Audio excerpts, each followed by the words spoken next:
took my troubles down to Madame Rue. You know that gypsy with the gold cap too. She's got a pad down a Petticoat and Vine, selling little bottles of love potion number 9. I told her that I was a flop with chicks. I've been this way since 1956. She looked at my palm and she made a magic sign. She said, what you need is love potion number 9. She bent down and turned around and gave me a wink. She said, I'm gonna make it up right here in the sink. It smelled like turpentine and looked like Indian ink. I held my nose, I closed my eyes, I took a drink. I didn't know if it was day or night. I started kissing everything inside. But when I kissed that cow down on 34th and Vine, he broke my little bottle of love potion number 9.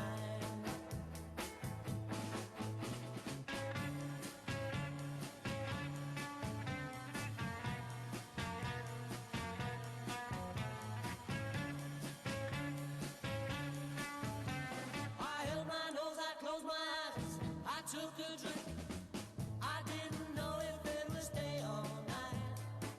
I started kissing everything inside.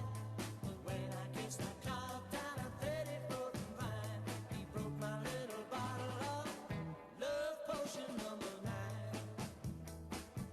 Love potion number 9. Love potion number 9. Love potion number 9.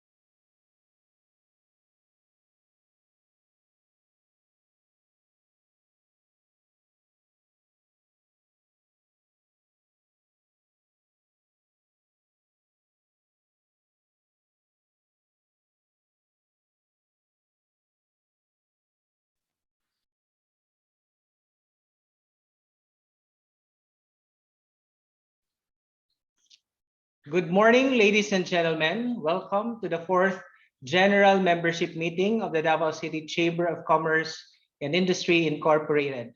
I am Roland Suico, CEO and founder of Silverband Incorporated, a software development company, and a trustee of the Davao City Chamber. I am your host and moderator for this morning's program. For our non-member friends who joined us today, Davao Chamber has been actively conducting monthly membership meetings in order to know the recent trends and updates in the business community, as well as to get insights, concerns, and issues of the business sector. Thus, this month's GMM is entitled Vaccine Rollout for the Private Sector in Davao City. To formally start, may we encourage all our participants to open their cameras and stand for the invocation, followed by the singing of the Philippine National Anthem.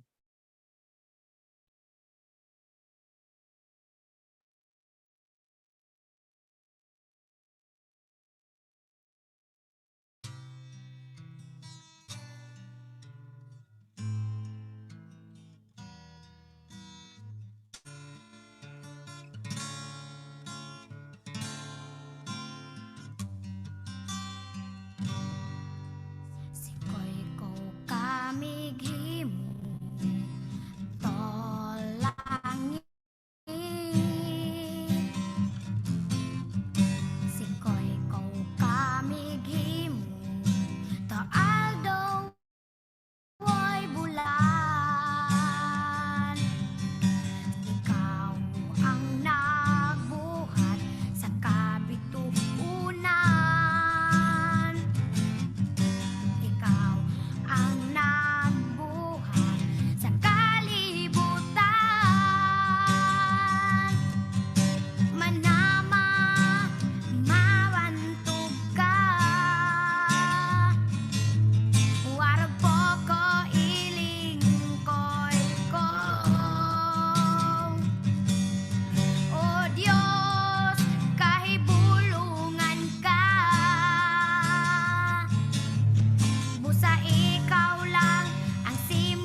أعوذ بالله من الشيطان الرجيم بسم الله الرحمن الرحيم فقال ربكم ادعوني أستجب لكم آمين يا رب العالمين الحمد لله رب العالمين الرحمن الرحيم مالك يوم الدين إياك نعبد وإياك نستعين اهدنا الصراط المستقيم صراط الذين أنعمت عليهم غير المغضوب عليهم ولا الضالين آمين اللهم اجمع شمل المسلمين والكريستيان والأمة في مدينة دافاو وسلم دائما مجتمعنا هذا بالسلم والأمن والتقدم في بلدنا هذا آمين يا رب العالمين ربنا لا تزغ قلوبنا بعد إذ هديتنا وهب لنا من لدنك رحمة إنك أنت الوهاب ربنا إنك أنت الوهاب ربنا آتنا في الدنيا حسنة وفي الآخرة حسنة وقنا عذاب النار وصلى الله على خير خلقه سيدنا محمد وعلى آله وصحبه وسلم سبحان ربك رب العزة عما يصفون وسلام على المرسلين والحمد لله رب العالمين آمين يا رب العالمين.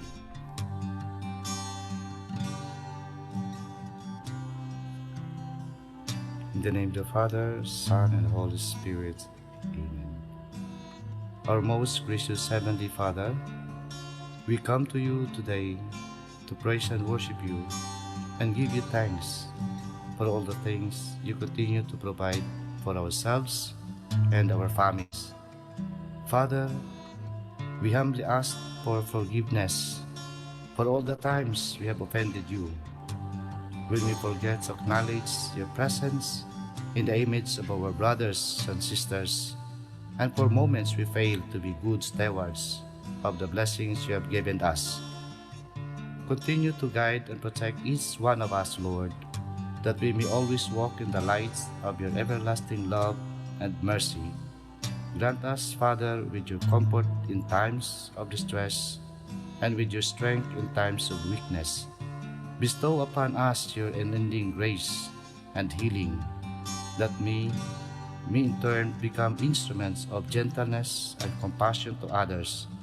We ask all this in the name of your Son, our Lord Jesus Christ, with the prayer and the intercession of our Blessed Mother. Amen.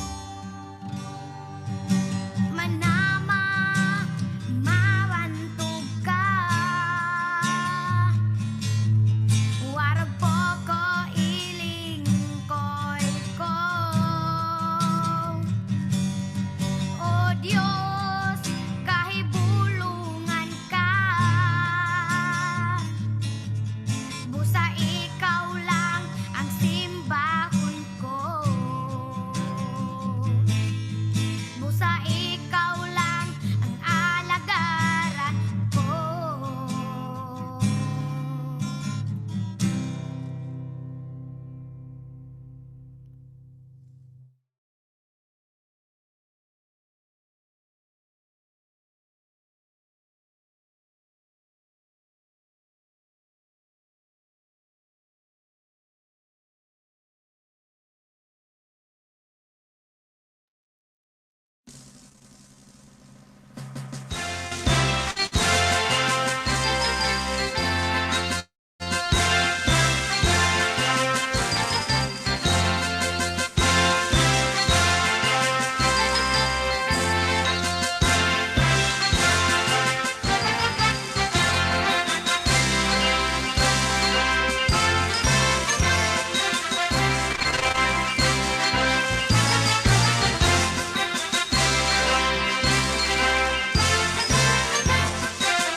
Mabuhay ug Madayaw Davao. Thank you for joining us via Zoom and live on Facebook. We are ecstatic to see our valued members, our counterparts from the other local chambers of commerce all over Mindanao and the Philippines. Our partners from the diplomatic corps, the local government, the region, the province, and national agencies, and of course, our friends from the media. Ladies and gentlemen, a pleasant morning to all. Now, thank you for gracing today's event. I hope you are all doing well in the comfort of your homes and offices. Well, just to give you a preview of what you can expect from the program, today's GMM will be divided into two parts. Now, the first part, we will have our regular segment of our GMM, which include the President's report and the induction of the new committee chairperson.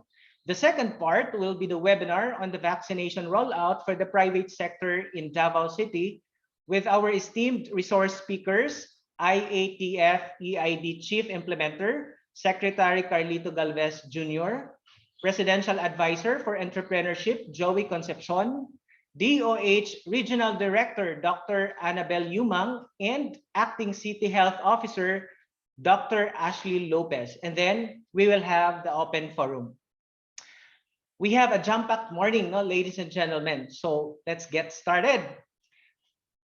Your Davao Chamber, as the voice of the business sector in Davao, has been engaged with a lot of advocacy work to address the issues and concerns of its members and stakeholders, as well as work on business linkages that will pave way for more opportunities for everyone. To keep us abreast on Davao Chamber's activities and events for the month of April, let us all welcome our President, Dr. Maria Lourdes Monteverde, to give us the President's report. Good morning, everyone. I hope you can hear me. Dear officers and members of the Davao City Chamber of Commerce and Industries, welcome to our 4th General Membership Meeting. Your Davao Chamber style for this year to reboot, recharge, recover, and reset 2021 is in the works and is embedded into the hearts of your Davao Chamber officers. We are all set to have the recharge and recover under the new normal. Since the start of the year, your Davao Chamber has focused its energies and directed these towards the direction, digitalization and empowering the MSMEs and giving and sharing opportunities to pivot our businesses during these challenging times. And we look forward to our biennial event, the Davao Icon 2021, where we gather the best in investments, innovations, strats in this year's Davao Investment Conference this coming November. Today, your Davao Chamber shall empower each of the private stakeholders to arm themselves with the necessary protection against our global unseen enemy who is always mutating. Let us not give this enemy the chance to fight us. It loves crowds, so let's do safe distancing and not crowd together. Another armamentarium to the global war fight is the vaccination.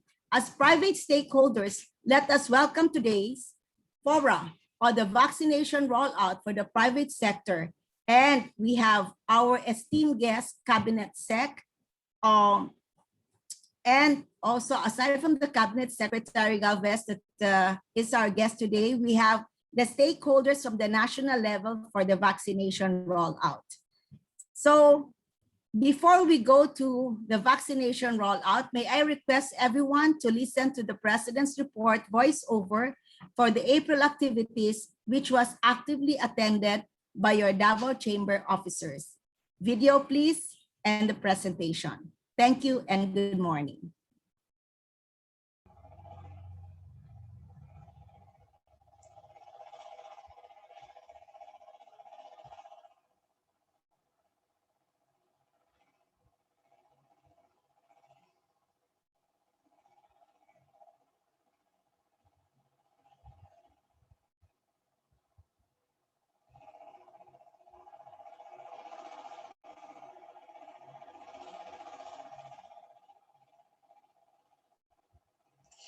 For the month of April, here are the activities that your chamber has accomplished. Committee and council representations included both the private and government meeting invitations that the Davao City Chamber participated in. On April 13, during the second Davao City Risk Reduction Management Committee meeting, the local Disaster Risk Reduction Management Fund Utilization Report was presented. It was decided that all proposals submitted during the first quarter of the year will be passed to the local finance committee for approval. By October this year, committee members are encouraged to submit new proposals in line with the DRRMC projects. On April 14 and 19, your chamber attended a joint committee hearing on public safety, tourism, and beautification on the proposed ordinance on mass gathering, wherein the penalties were discussed. For event organizers, first offense is a written warning. Second offense, penalty of 3,000 pesos or suspension for 30 days from the date of violation. Third offense, penalty of 5,000 pesos and a cancellation of business permit. For individual violators, a penalty of 1,000 pesos per offense. A copy of the ordinance, once approved, will be forwarded to all chamber members. Attendees were President Dr. Malu Monteverde, EVP Tony De La Cruz, Corporate Treasurer Marilu Ampuan, Tourism Committee Chair Trustee Cherry Alag. On April 15, the Committee on Women, Children, and Family Relations, organized by the Office of Councilor Richlyn Bagilod, convened to propose an ordinance entitled Institutionalizing Men's Responsibility in Gender and Development, Mr. God in Davao City. Mr. God is a package of programs, activities, projects, and services designed in transforming communities and empowering men as partners to a gender-responsive planning, implementation, monitoring, and evaluation of the development agenda of the city government of Davao. Attendees were Horsec Jennifer Dumlao, Trustee Roland Suico, Trustee Yvonne Cabada. On April 16, during the Regional Competitiveness Council, a resolution was passed commending the cities and municipalities who were awarded in the 2020 Cities and Municipalities Competitiveness Index. The province of Davao del Norte was awarded as the second overall most competitive province among 76 provinces. Davao City was awarded as the second overall most competitive, highly urbanized city out of 32 cities, while Tagum City was awarded as the third overall most competitive component city out of 112. This meeting was attended by President Dr. Malu Monteverde. On April 16, a special meeting was called by the Watershed Management Council, chaired by Attorney Zulaika Lopez, to provide updates on the delineation and conservation of protected areas within the watershed of Davao City and the approval of the baseline study of the Panigan-Tamugan watershed. As per past President Simeon Marfori, who represented the chamber, he said that it's best to categorize and identify what are the possible impacts, if any, on the establishments in the area to which Attorney Lopez agreed to categorize whether it is industrial, commercial, or residential areas being impacted. Past President Sim further recommended that it might be best to include roadways or existing infrastructure in the area. On April 19, the Board of Investments and the DOST Philippine Council for Industry, Energy, and Emerging Technology hosted a consultation which aimed to gather inputs from the stakeholders on the current and future research and development and technology needs of companies engaged in construction services, as well as the manufacturing of construction materials such as cement. Several important issues were raised, such as challenges in digitizing the entire construction industry and upgrading the standards and professional codes. As this meeting was more on a national level, the Davao Chamber proposed for the need to conduct consultation on the local level in order to address the needs and issues of the construction sector in Mindanao. This meeting was attended by Davao Chamber past President, Architect Daniel Lim, and Trustee Yvonne Cabada. On April 19, the ICT Davao President and ICT Committee Chair of Davao Chamber, Attorney Samuel Matunog, presented to the Board of Trustees the call for support from the Better Broadband Alliance on the endorsement of the Open Access in Data Transmission Act. The proposed bill seeks to liberalize the industry. It specifically aims to lower barriers to market entry, to fast track and lower the cost of deploying broadband facilities, to promote infrastructure sharing, and to make spectrum management more fair and transparent. On April 19, City Councilor Danilo Dayanghirang, chairman for the Committee on Finance, Ways and Means, called for a meeting and discussed the proposed ordinance allowing habal-habal or motorcycle taxis, the resolution enacting an ordinance allowing electronic sabong or e-sabong, and the amendments on the ordinance related to outdoor advertising materials. Davao Chamber was represented by former trustee Tony Ahero. Also on April 19, Regional MS-Med Council Chair Dr. Maria Lourdes Monteverde presided the meeting. The accomplishments of the Council for the year 2020 was reported, as well as their proposed plans and programs for the year 2021. Part of the plan for the year is the proposal of the domestic bubble for the region's trade and tourism. On the same day, Davao Chamber attended the Tourism Industry Tripartite Council presided by DOLE 11 Regional Director Ofelia Domingo, wherein she presented the 2020 Labor Inspection and DOLE DTI Joint Monitoring results for the banana and tourism industries.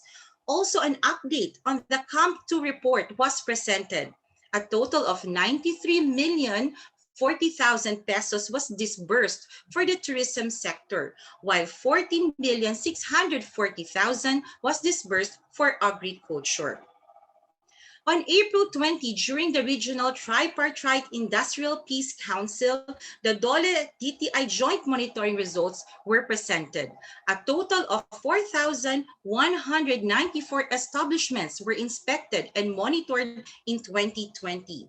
The labor inspection showed a 94.50% compliance rate on OSH standards, while a record of 99.80% compliance rate of establishments to DOLE DTI interim guidelines was reported. For Camp 2, it was also mentioned that online applications are still welcome, provided they have an endorsement letter from the Department of Tourism. Executive Vice President Tony De La Cruz attended this meeting. On April 20 to 23, the Davao Chamber, through President Dr. Malu Monteverde and former trustee Lenny Castillo, attended the Davao Regional Inclusive Innovation Center, RIIC, Strategic Planning Workshop. During the 4-day workshop, there were 5 groups: RIIC Consortium, MSMEs, academe, government, and media. They identified their immediate clients and formulated their outcome statements, indicators, targets, and strategies.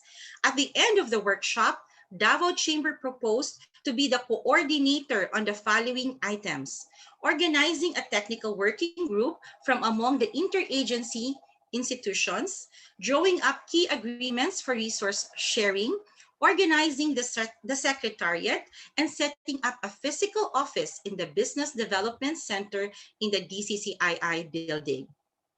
On April 21, TESTA conducted a consultation meeting regarding area-based and demand-driven guidelines. These guidelines serve to respond to critical needs defined by the industries and the respective employers with the goal of producing highly skilled workers in specific areas within their locality. It aims to deliver programs according to the identified skills, priorities, and emerging needs in the area. This was attended by CORSEC Jennifer Dumlao and Date Committee Chair Cherilyn Kasuga. On April 22, the JICA, headed by Manabo Churutani, presented their Harvest project. Harvest is a 2-step loan of Land Bank from JICA centered on lending to sub-borrowers with eligible sub-loans and projects. It aims to accelerate the financial access and economic activities by improving employment and livelihood in the Bangsamoro Autonomous Region in Muslim Mindanao. LDP's role is to promote opportunities in agriculture by fostering linkages between cooperatives and SMEs in BARM for sustainable agriculture development, livelihood, and commerce. Davao City President Dr. Malu Monteverde concurs that there is indeed a need to help to develop projects, most especially in conflict areas, to help its constituents. Davao Chamber will act as a conduit of the project and spearhead the information dissemination campaign. On April 22, Tourism Committee Chair Trustee Cherry Alag attended the third Tourism Council of Davao City. The comparative report on tourism arrivals and hotel occupancy from January 2020 to March 2021 was presented, as well as the report on the workers who have availed of the Bayanihan Camp 2 assistance. There were 326 establishments who availed of the assistance and 5,092 beneficiaries. Also reported that an amphitheater, which is a project funded by NCCA, will be used for the Kadayawan Festival. Lastly, during the council meeting, City Councilor Mirna Ortiz said that the tour operator's request to defer the physical office requirement in renewing and applying for business permits has been granted. On April 23, the DOTR, ARUP, and NVIA study team provided the stakeholders with updates on the Davao High Priority Bus System project, its potential environmental and social impact, and the recommended approach to address issues on right-of-way, resettlements, and loss of livelihood for project-affected people. During the said meeting, the Chamber inquired on the status of the land donated by the private sector located in Turil. Instead of using that land, the government opted to buy a bigger site closer to the national highway, since the plan is to have one intermodal terminal for all buses under the HPBS, the provincial buses, and the future Mindanao Railway. The next consultation is scheduled on May 3 to 5. President Dr. Malu Monteverde attended this meeting. On April 28, a meeting was called by the City Transport and Traffic Management Board, chaired by Attorney Zulaika Lopez. There were 5 new businesses for approval. Deliberated during this meeting were the traffic impact assessments of their constructions, civil works, and the completeness of the submitted documents and clearances. CPDO OIC Engineer Ivan Cortez requests to include in the resolution that the DCCII is to inform the business community, especially their members, that construction without necessary permits is a violation and a possible case may be filed by the city government against them. EVP Tony De La Cruz attended this meeting. On April 28 and 29, Davao Chamber participated in the Regional Competitiveness Agenda Setting Consultative Workshop. During the workshop, the participants were divided into 5 groups, mainly economic dynamism, infrastructure, resiliency, government efficiency, and innovation. Davao Chamber EVP Antonio De La Cruz was under the Economic Dynamism Group, while Corporate Secretary Jennifer Dumlao was under the Infrastructure Group. During the 2-day workshop, they were tasked to formulate the vision for 2022 to 2028. Your chamber also conducted its internal events and activities this month. On April 13, with similar thrust and commercial interests, members under industry sector and trade and commerce sector had a consultative meeting with the Vice President for Industry, Engineer Roger Velasco, and Vice President for Trade and Commerce, John Carlo Tria. Included in the agenda was the information dissemination of the recent executive orders released by the city, the new Davao City Investment Incentive Codes, and trade mapping opportunities. Another run will be conducted in May. On April 14, the Davao Investment Conference 2021 committee convened to iron out some details for this much-awaited biennial event. The meeting was led by Davao Icon Chairman, Mr. Ricardo Lagdameo. This year, Icon will focus on tourism, real estate, and manufacturing. Davao Investment Conference will officially be launched on May 28th during the 5th General Membership Meeting. On April 15, Davao Chamber met with Philippines Air Asia, where the Philippines Air Asia My Corporate program was presented. Some of the benefits of the program are direct relationship with Air Asia, exclusive access to corporate fare, volume-based incentives, flexible form of payment, and availability of online sales report. On April 20, Vice President for Trade and Commerce, Mr. John Tria, met with Force 21, a Singapore-based logistics company. Discussions were focused on identifying export-ready Davao-based businesses on possible trade mapping opportunities. If you're interested, please send us an email at info@davochamber.com. For April, the Davao Chamber piloted its first webinar series focused on digitalization. The theme of this series is called New Trade Opportunities Through Online Channels. The rationale behind this series is how to address the challenge of businesses who have to efficiently and cost-effectively transport and market their products both locally and internationally. With new technology and services, the region still has yet to fully embrace the concepts of e-commerce and blockchain. And from there, an opportunity to tackle digitalization came to completion. As its headliner, the Chamber featured Lazada Philippines on April 15, while on April 16, we had Singaporean company Dimuto as guest speaker. On April 21, we had the 5th webinar for the Davao Agri-Trade Expo in partnership with Israel Chamber of Commerce of the Philippines. The event talked about the impact of technology on sustainable agriculture to instill among attendees the essence of agri-tech innovations. And to cap it off, on April 23, the Chamber featured homegrown talent ingenuity software that discuss how digitalization, regardless of size, is the future for all businesses, including our MSMEs. A similar webinar series with a focus on logistics is set to happen this May. Davao Chamber also has its ongoing activities wherein we highly encourage you, our members, and even the non-members to join and take part in. Last March, we started inviting our members, especially those with medium and small businesses, to become online sellers via the Davao Chamber and Lazada partnership in a bid to help more businesses explore opportunities in digitalization. We are expanding this partnership by inviting more businesses in the city to become online sellers. If you're interested, please send us an email at info@davochamber.com and be a Lazada online seller.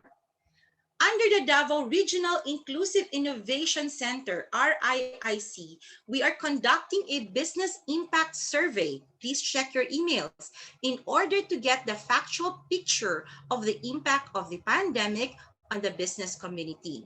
The survey is part of the first phase of the Innovation for Business Recovery Plan developed by USAID Science, Technology, Research, and Innovation for Development, or USAID STRIDE.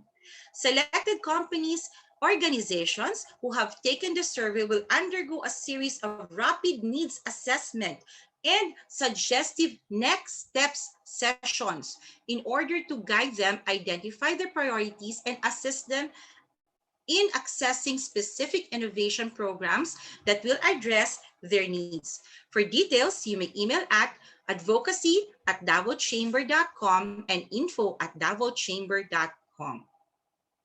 For our May events, there will be a focus group discussion for the real estate sector on May 6th, Thursday. This aims to identify the real estate industry's specific concerns, such as economic challenges and difficulties with the government requirement processes. On May 19, 2021 at 10 a.m., the Chamber will be conducting its sixth-date webinar titled Domestic Export of Mindanao Fruits. We hope to see you there.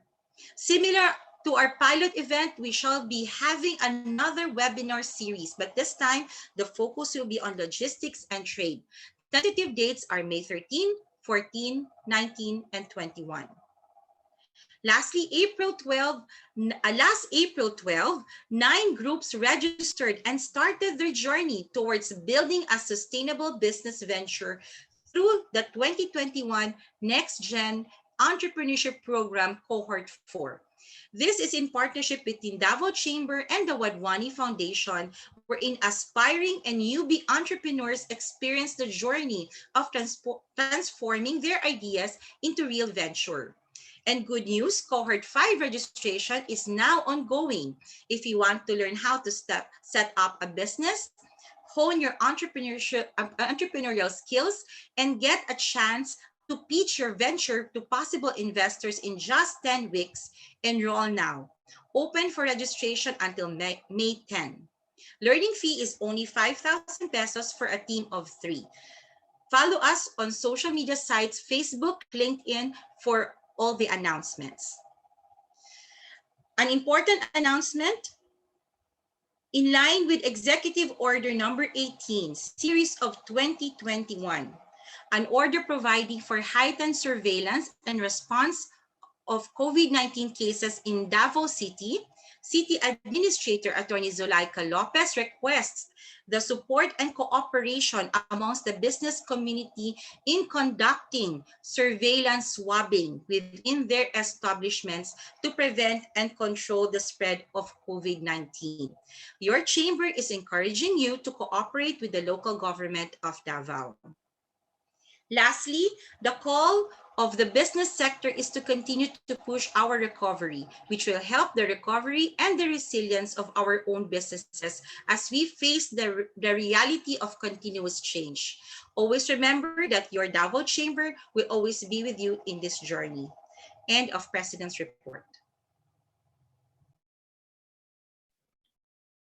Thank you very much, Dr. Malu Monteverde, for updating us about the activities of the Davao Chamber, and we look forward to the incoming activities for the month of May that the Davao Chamber members can take part of.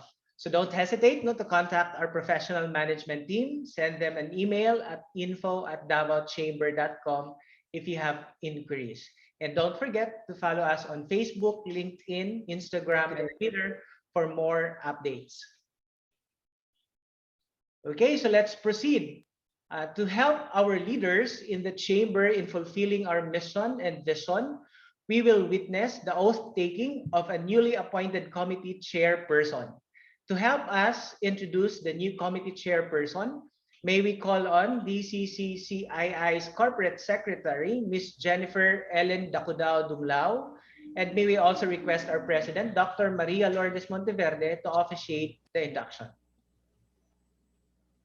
Thank you very much, Trustee Roland Suico. In order to best serve its members, the Davao City Chamber of Commerce and Industry Incorporated will be needing more hardworking people to carry out this year's plans and programs. In the fourth quarter of this year, Davao Chamber will be hosting the Davao Investment Conference 2021, the sixth staging of Mindanao's premier business investment event geared towards magnifying investment trends in the Davao region. It is with great pleasure that I introduce to you the chairperson for Davao Icon 2021, the Vice President of Damosa Land Incorporated under the Anfulcor Group of Companies, Mr. Ricardo Florendo Lagdameo. Mr. Lagdameo, please raise your right hand as you repeat the lines after President Monteverde. Thank you, Corsec Chen.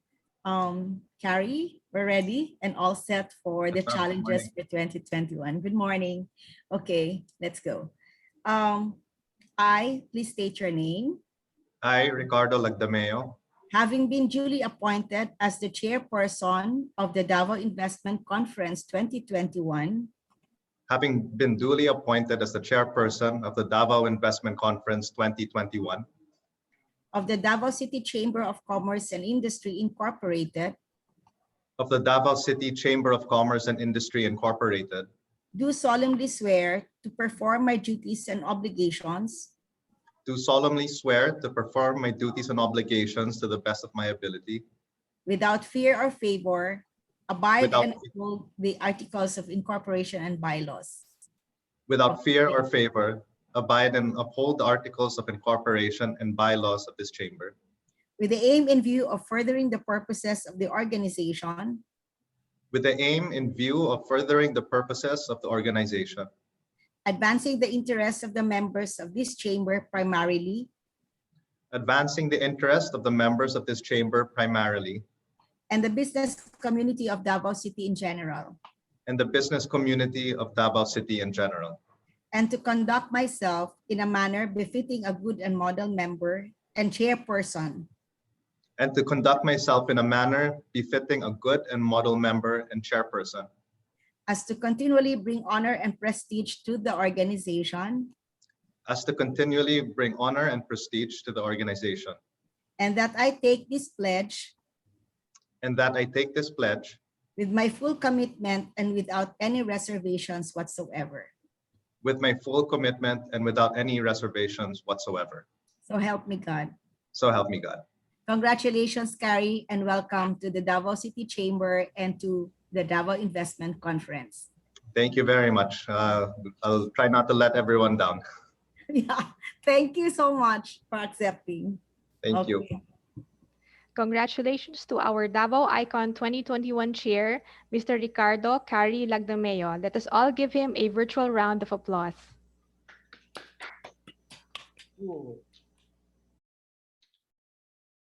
Thank you very much, Corsec Jen Dumlao and our president, Dr. Malu Monteverde.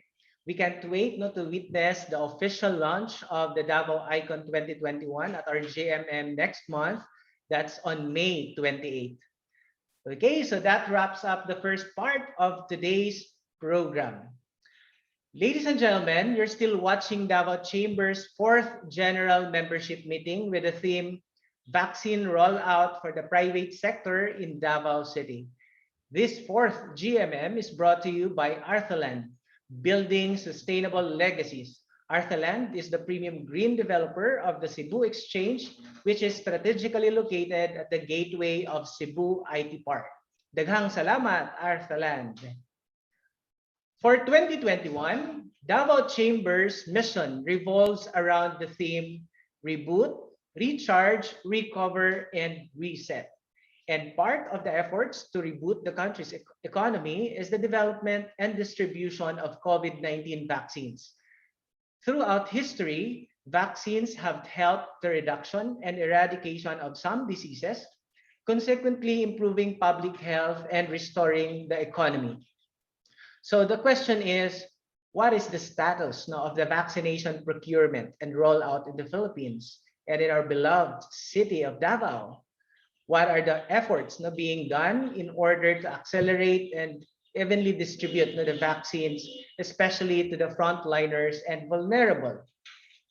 This morning, we will be joined by an esteemed panel of resource speakers from the different government agencies who will give us an update on the COVID-19 vaccination rollout. So let us begin with our first resource speaker. Our first speaker is a graduate of the Philippine Military Academy Sandiwa class of 1985. He is known for his leadership of the Armed Forces of the Philippines Western Mindanao Command during the Battle of Marawi and is a recipient of the United States Eisenhower Fellowships in 2006. He worked on the peace process with the Moro Islamic Liberation Front in 2015 as a co-chairman of the Government of the Philippines Coordinating Committees on the Cessation of Hostilities. In 2018, He served as the Chief of Staff of the Armed Forces of the Philippines and was later appointed as Presidential Advisor on the peace process. Since March 2020, he has been serving as the Chief Implementer of the Philippines' declared national policy against COVID-19, and in November 2020, he was named the country's COVID-19 vaccine czar. Let's welcome the Chief Implementer of the COVID-19 Interagency Task Force for the Management of Emerging Infectious Diseases, Secretary Carlito Galvez. Secretary Galvez. Thank you, Sir Roland, and thank you for the kind introduction. May I greet Dr. Maria Lourdes Monteverde, the President of the Davao City Chambers of Commerce and Industries Incorporated, Ms. Jen Dumlao, the Corporate Secretary. Congratulations to Mr.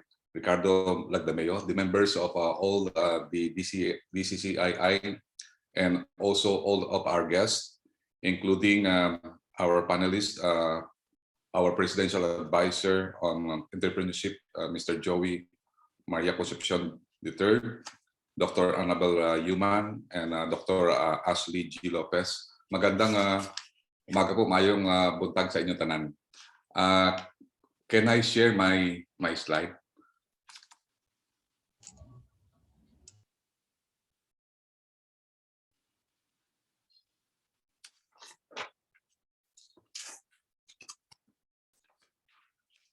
To the Davao City Chambers of Commerce and the Industries and its members, good morning.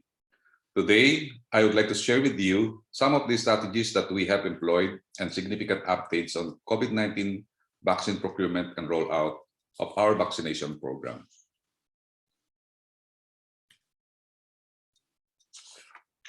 The three-year Philippine National Vaccine Roadmap is guided by the President Rodrigo Duterte's declaration to provide the Filipino people safe, effective, and free vaccines for all, particularly for poor and vulnerable communities. Following the guidance of the President, the vision of the Philippine National Vaccine Roadmap is to save more lives, recover our economy, and restore normalcy in the lives of the Filipino people. Its mission is to effectively establish a fully integrated vaccine deployment and immunization program against COVID-19, adopting a whole of nation and whole of society approach with reverence with the effective role of the LGU and the private sector. Our ultimate goal here is to protect the public and reduce the mortality rates due to the pandemic. To sum it up, the Philippine National Vaccine Roadmap aims to save more lives and recover our economy. This slide shows the vaccine roadmap's strategic framework, which outlines the key consideration in selecting the vaccines, the processes and stages that shall be undertaken, and the desired end state to be achieved. This will serve as our strategic guide to effectively vaccinate our citizens. For this year, we have implemented the containment strategy, where we prioritize steady vaccine supply and scaled up vaccination program while further strengthening our PDITR strategy based on our expert from Israel and also from the Boston Consulting Group and also from Mr. Paul Dominguez and former Secretary Tyree. They said that we have to prepare for the long haul. With this, we calibrated our plan to a three-year plan. First, the containment strategy is we have to enable the pandemic response or the PDITR strategy.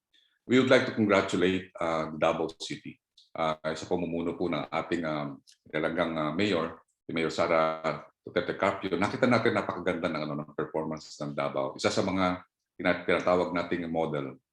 Nakita natin na dahil nagkaroon tayo ng counting surge at nakita natin maganda ang naging response ng Davao City through its Emergency Operation Center headed by Dr. Ashley. So nakita natin na talagang pinagpunyagi po natin yung barangay COVID response We build more ICUs and hospital beds, and also nakita natin na pinalakas po natin yung PDI-TR strategy. Sa ngayon, ang ano po natin, nakita natin na nangyayari sa India, dapat po matuto po tayo sa nangyayari sa buong mundo. Ang India, Chile, at ang Turkey ay tumataas, including ang Iran, tumataas po ang kanilang surge at nakita natin na overwhelmed ang kanilang mga ICU beds, ang oxygens, at pati yung tinatawag natin yung ating pag-respond sa mga namatay. Talaga nakita natin na even crematories have been fully overwhelmed. So ang ano po namin dito sa IATF at sa National Task Force, we would like to remind the business sector also to help us in bringing a good barangay COVID response. We have to mobilize our barangay captains. We have to build more ICUs and hospital beds to moderate and severe cases. Nakita niyo po nangyari sa Manila. Kami rin po rito na overwhelmed. Kaya tuloy-tuloy ang ginagawa po ni Dr. Yusek Vega na pataasin ang ating tinatawag natin mga modular beds. Dapat kailangan po gayahin po natin ang ginagawa po namin dito na dapat kahit na wala pa po yung surge, kailangan mag-prepare po tayo. And also we have to develop and mobilize health human resources. Palakasin po natin ang ating medical system. Kasama po ang pag-recruit ng mga ating mga nurses. Ang pangatlo po is to provide protections and vaccination. So ang gagawin po natin talaga, gagawa tayo ng tinatawag na simulation at ipapresent ko po mamaya po paano po gagawin po natin sa Davao. At ang number 4 po is we have to build economic resilience. Pagka nakita po natin na medyo bumababa po ang ating kaso, kailangan unti-unti natin buksan ang ating ekonomiya with caution. And then so 2022, we will implement our pandemic exit strategy, where we will continue to address and finally defeat this pandemic. We will achieve vaccine security and partner with domestic and international private pharmaceutical companies in developing our own capability in manufacturing vaccines domestically. Nakita natin ang ating mahal na Pangulo, ang kanyang gusto ay magkaroon tayo ng vaccine self-resiliency. And for 2023, we envision self-sufficiency and readiness for the next pandemic with the modernization and integration of our healthcare system in order to completely bridge our country from the valley of death from various fatal diseases. The procurement of our vaccines will come from various sources, namely from multilateral financing institutions, assumed savings from the DOH appropriation and bayanihan funds, with a total amount of 82.5 billion pesos. Nagpapasalamat po kami sa World Bank, Asian Development Bank at sa Asian Infrastructure Investment Bank for providing us the 58.4 billion pesos for the procurement of million doses of hope for our Filipino people. The Philippine situation now must be understood in the light of very limited global supply of vaccines, where every country in the world is seeking to gain access to vaccines, and where 80% of the available supply has already been taken by richest countries.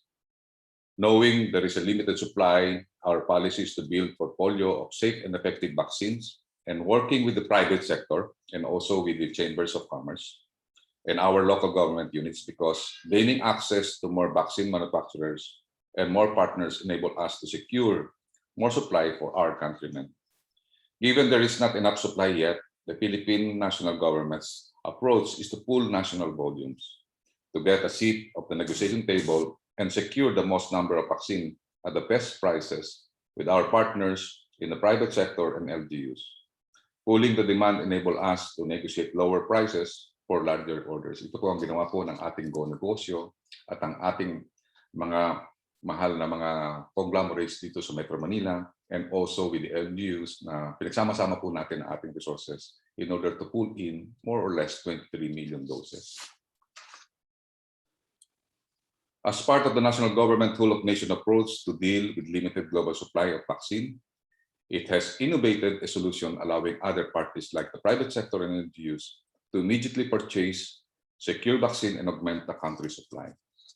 The tripartite agreement, as emphasized in RA 11525, known as the National Vaccination Program Act, which is the first of its kind in the world, enables the national government, in partnership with the LGUs and the private sector, to unlock the best prices for vaccines, gain access to more supply, and dramatically expand the sectors that can be vaccinated.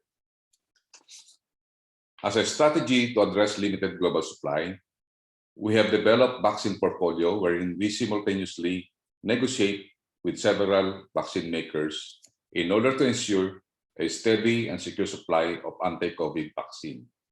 As shown in this slide, the Philippine government has now 5 completed contracts with vaccine manufacturers that will provide the country with a secure and steady supply of anti-COVID-19 jabs this year. So yung Sinovac, AstraZeneca, Moderna, Novavax, at saka Gamaleya, we have already closed our contract. And Johnson & Johnson, malapit na rin po. And hopefully Pfizer, we can have the negotiation of more or less 25 to 40 million doses this year. The bulk of these vaccines will be arriving mid-year and would be able to significantly scale up the implementation of our vaccine program and enable the country to achieve herd immunity at a faster rate starting in June and July. As of now, FDA issued 6 emergency use authorization to vaccine manufacturers. And lately, Moderna, through SWILIG, already submitted its application. Now we will go to the rollout updates. Presented on this slide is the status of rollout and vaccine deliveries. As of April 30, we have already received 1.5 million doses from Sinovac. We have now a total of 4 million. We have received yesterday another 500. So ang total po natin ngayon is 4 million. So as of this date, 1.5 Filipinos with 1.8 million jobs administered for our healthcare workers, senior citizens, and people with comorbidities. By June, we expect to accelerate our vaccination with the increasing supply of 8 to 10 million per month, increasing steadily with the expected deliveries of our purchase orders during the third quarter and fourth quarter of the year with 15 to 20 million doses each month. So we are expecting to receive 140 million doses by end of the year of 2021. So ang Davao po, we are expecting to scale up also your supply from 100,000 to 200,000 a month. In order to simplify and accelerate our vaccination, we started last April the simultaneous administration of vaccine for A1, A2, and A3 categories. By June, we can open our vaccination to our productive population with the government and economic frontliners and indigent population. So yung ating mga frontline economic workers can have their vaccination by June. But ngayon po, meron po kaming Labor Day symbolic vaccination tomorrow, wherein 5,000 OFWs and also low-earned individuals will be given 5,000 vaccines. This is symbolic. And also for the regions, we encourage the regions na yung first 10 vaccine nila ay may dedicate po natin sa ating mga frontline workers po, yung mga economic workers, lalo na yung mga jeepney drivers, yung mga nagtitinda sa palengke, yung mga tinatawag natin mga security guard, and also those who have the exposure on face-to-face every day. And by August, when supply is aplenty, we will open vaccination to the general public. So nakita po natin ngayon na meron na po tayong 1 million individuals na nakuha sa healthcare workers. Meron na po tayong 1,079,000 na healthcare workers na nabakunahan. Meron na rin po tayo na more or less 250 na senior individuals. At meron na po tayong mahigit na 270 na with people with comorbidities. Sa ngayon po, shown this slide is the Philippine ranking. We are now ranked as 5th in the Southeast Asian nation, 17 out of 47 countries in Asia, and 44 out of 190 countries currently vaccinating. So mali po yung mga report na nangungulelat po tayo. So nasa ano po tayo. At we are expecting na pagka nagkaroon na tayo ng mga vaccine, we will go up to third or second. Kaya po natin lagpasan ng Singapore kasi marami na po tayong vaccine. At before I end, I would like to express our deepest appreciation to the member agencies of the IATF, the NTF Vaccine Cluster, for the hard work and commitment in fighting this pandemic. We would like also to express our thanks to the LGUs, especially Davao City, and the private sector for their support to the national government since the start of the pandemic and bringing it more than 23 million doses of hope for our Filipino workforce. Now, we will see the private sector's contribution. Ito po yung tinatawag natin na since the pandemic, the private sector have provided us PPEs and food for hospitals and also with our poor Filipino people. They have spent more than $1 billion. Nakikita po natin na talaga ang ating private sector ay malaki pong maitutulong. Kaya po ang ating Davao City Chamber of Commerce and Industry Incorporated, we would likewise to thank you for all the contributions that you have made, not only for the Davao City, but also for the region. Also, the private sector ramp up testing. We started at 3,000 starting March, but now we have a testing capacity of 67,000 tests a day. And then also, as I've said earlier, the private sector with the LGU help us procure 23 million doses of hope for our Filipino people. And now I know that the Davao City Chamber of Commerce is ready to accelerate our national vaccine program rollout with the help of our LGU in Davao. This is to show you the contribution of the private sector in NCR. In NCR, the private sector organized the 5 big hospitals, and they promised by June they will have 100,000 jobs for the first 30 days. Some of them already will start on the mid of May. And we would like to encourage the private sector of Davao City and its region to do the same, to mobilize the private hospitals in Davao City so that you can contribute 100,000 of jobs in each day.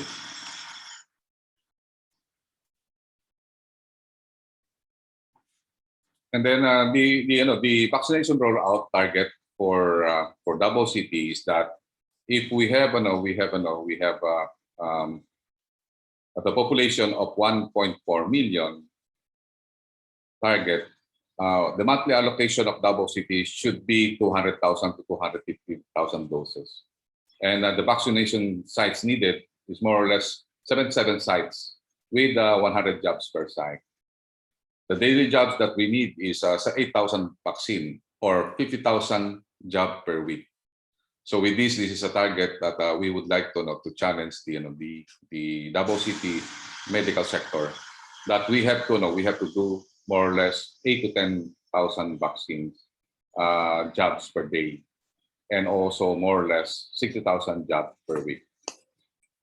That ends my presentation. And Sulong Davao, ang sabi nga ng ating mahal na presidente, we are not safe if everyone is safe. At sinasabi niya madalas, na walang maiiwan, walang iwanan. Maraming salamat po at mabuhay po tayong lahat. Daghang salamat, Secretary Galvez and the Office of the Presidential Advisor on the Peace Process. Now we look forward to hearing more from you later during the open forum. To our attendees in Zoom, you may send in your questions in the chat box. And also to those who are joining us on Facebook, you can send us questions as well. Your questions will be read and answered during the open forum later. Now, moving on to our next resource speaker for this morning. Our next resource speaker was recognized as one of the 10 outstanding young men of the Philippines in 1995, recognized in the Time Global 100 list of young leaders of the millennium, and was also hailed by Forbes Asia as one of the 48 heroes of philanthropy this 2011. He is the founder of the Philippine Center for Entrepreneurship, Negosyo, which aims to alleviate poverty by empowering entrepreneurs and eventually transform the country into an enterprising nation. During the Philippine chairmanship of ASEAN in 2017, he was appointed as the chairman of the ASEAN Business Advisory Council.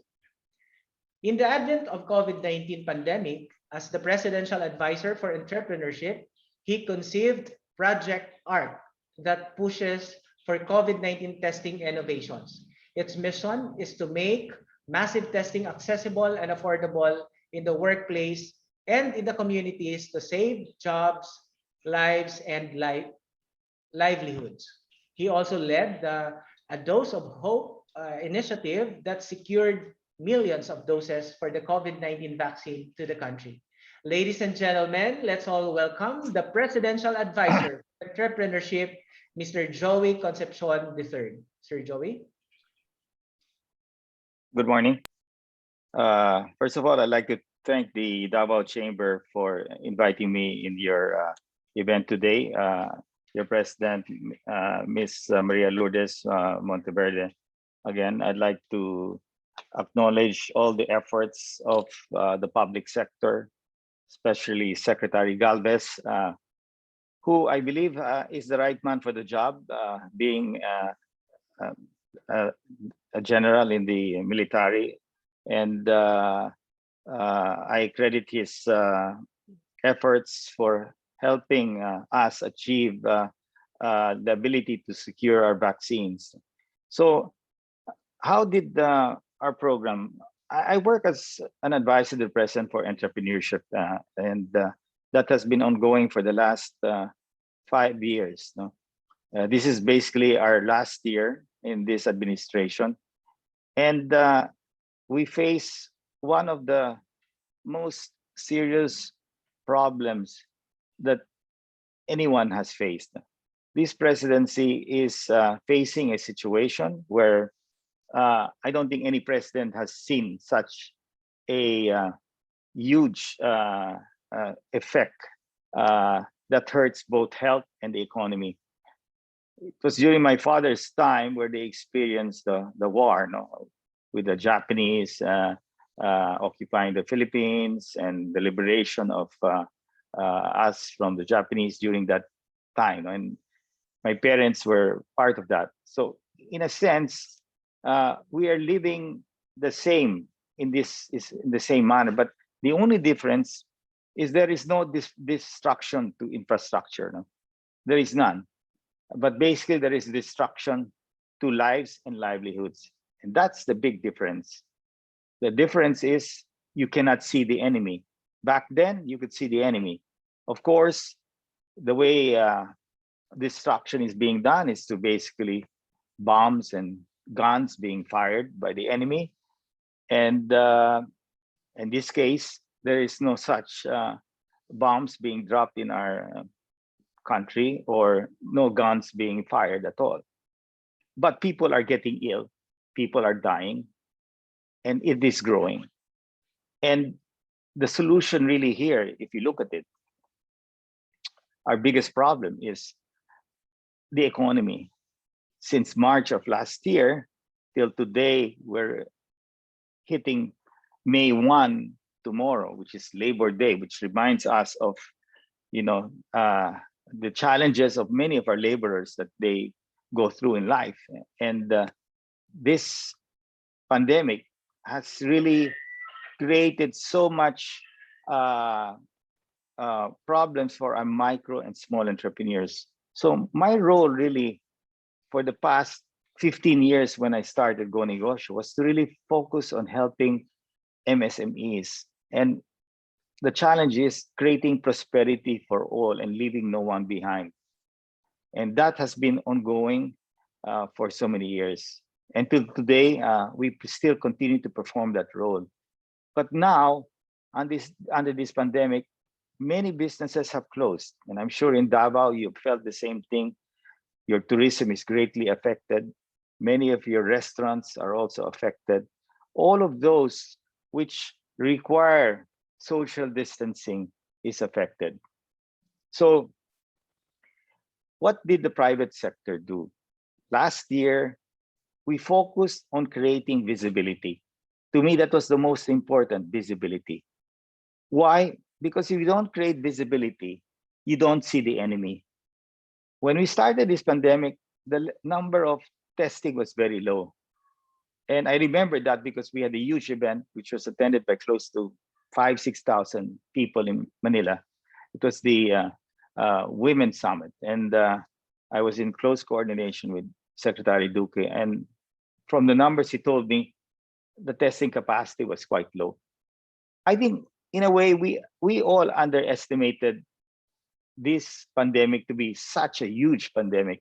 Even the private sector underestimated it. We did not think that we would reach this point of infection level. We are crossing close to 1 million pretty soon, and the number of deaths are rising terribly high. We did not expect that COVID-19 would have multiple variants, and we didn't expect the impact to our businesses would be that severe till the lockdown of 2.5 months happened in March. That really impacted so many businesses. Since last year, businesses have been closed. Tourism has been totally shut. Travel now is more restricted than ever because of the variants. So visibility was very important, and that's why the private sector focused on donating all of these test kits. We started with antibody rapid test kits. Of course, people were saying it was the most effective way of testing, but from a point of view of warfare, you take whatever weapon you have and you use it. And that provided us about 50 to 70% visibility. Now, as the government ramped up the PCR testing, then it was different. We are now able to create more visibility, and the private sector supported that by donating equipments, basically test kits on top of that, and all of equipments to many government hospitals in Metro Manila. And moving forward, we saw that this lockdown was a huge challenge. Saving lives and livelihoods, we now come to realize that the balance is almost impossible to happen. You cannot strike that perfect balance. You shift to lives, you affect livelihoods. You shift to livelihoods, you affect lives. I mean, so even as a trade secretary or somebody in government, it's so difficult. Even the IATF is having a great difficulty. And of course, in the end, as we see today, we're again in a lockdown because our hospitals are overrun by so much people wanting rooms. So if you look at the problem of the economy, it is not an economic solution that you need. It is a health solution. What social distancing, wearing a face mask and shields give us is buying time. It does not eliminate the virus. Okay, it does not. But what it gives us is the time to contain the virus from spreading. Lockdowns is another way of doing it. Because the mere fact that you wear a mask and a shield, the compliance factor is not very high. And many people are tired of wearing it sometimes. And you can see the violations of wearing face masks and shields and social distancing. Social distancing is a challenge because Filipinos are naturally sociable. I mean, we like to gather with people. We like to gather with families, friends, loved ones, and that keeps our sanity, okay? To be avoiding each other for a long time is a huge challenge. And that's why you see the infections moving up, because we cannot but have some level of social distancing and have that, the resistance towards that is always present. And that's why you see now the infections are happening in families. So as we bought time, and now we are, as early as about October last year, Secretary Galvez, myself, and Lotus Lumin of AstraZeneca worked on a program which they offered vaccines to our government at a very low price of $5 per dose. That was very affordable. And we created a private sector group. Close to 500 companies, over 500 companies joined this effort. The first batch of private sector companies were the larger companies. And why did we do it that way? Because first, the tripartite agreement went to a lot of discussions with Sec Galvez, of course, the pharmaceutical company and the private sector. The most important thing that the pharmaceutical company was indemnification. Since all these vaccines were under EUA, the only way that we could access these vaccines was through a tripartite agreement. And I'm glad to the efforts of both public and private sector, it did happen. That tripartite agreement has been made the model for all the rest of the private sector purchase of vaccines, following the same tripartite from Moderna to Novavax and Covaxin. They took inspiration from this tripartite agreement. I would like to also state that it was never true that the private sector had a hard time in accessing vaccines. Without the tripartite agreement, we cannot. It is not the government will not want to give us the vaccine. It is the pharmaceutical company who will not deal with the private sector directly. We cannot access vaccines from the from the pharmaceutical company, because all these vaccines are under emergency use authority. So they want to see that as they give us the vaccines, they are also protected and indemnified in case there are side effects that cause fatalities or severe side effects that cause permanent damage to the individual person. So unfortunately, the tripartite provided that, and now it's covered by a law. So this tripartite agreement allowed us access to vaccines of AstraZeneca, Moderna, Novavax that is coming in, and the Covaxin, which we worked to bring in. It's an Indian-made vaccine made by Bharat. So the real strategy really here, we started to focus on the real weapon to eliminate this virus. Remember, we have to put our setting in a warfare. I mean, Sec Galvez knows better than I. He was a military guy. And me as an entrepreneur, as entrepreneurs, we focus on our business model. We focus on the challenges and we focus on the strategies. So assuming now that we are at war, what are your strategies to win this war? The first part was your creating visibility. Now, the next part is eliminating the virus. And what can eliminate the virus? It's only the vaccines that can eliminate it, nothing else. Social distancing, wearing a face mask and shield, you can never eliminate the vaccine. Nobody has done that in the entire world, eliminate the vaccine through that method. It just bought us time. Now that we're at this point, the challenges that we faced late last year, as Sec Galvez said, was accessibility to vaccines. America owns Pfizer, Moderna, Novavax, J&J. All these are American companies. So in war, in America, they come first.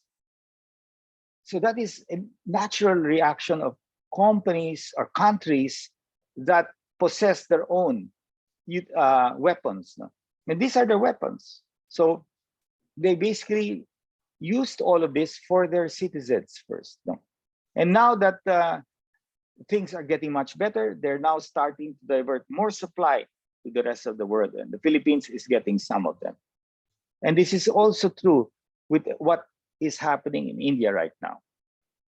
So where are we at this point in time? We are now ready to implement the private sector on June. Close to 17 million doses are arriving between June till the end of the year.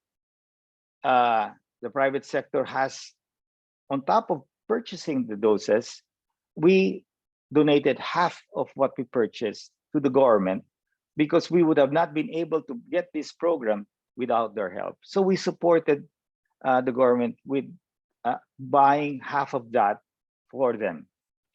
The request that we made recently is that if the government can allow us to use these doses first and the donation part be back-ended. And I'm glad that Secretary Charlie has agreed to that, so that the private sector now can implement much faster and be focused on helping NCR, which is, to my mind, at this point in time, where the real battlefield is.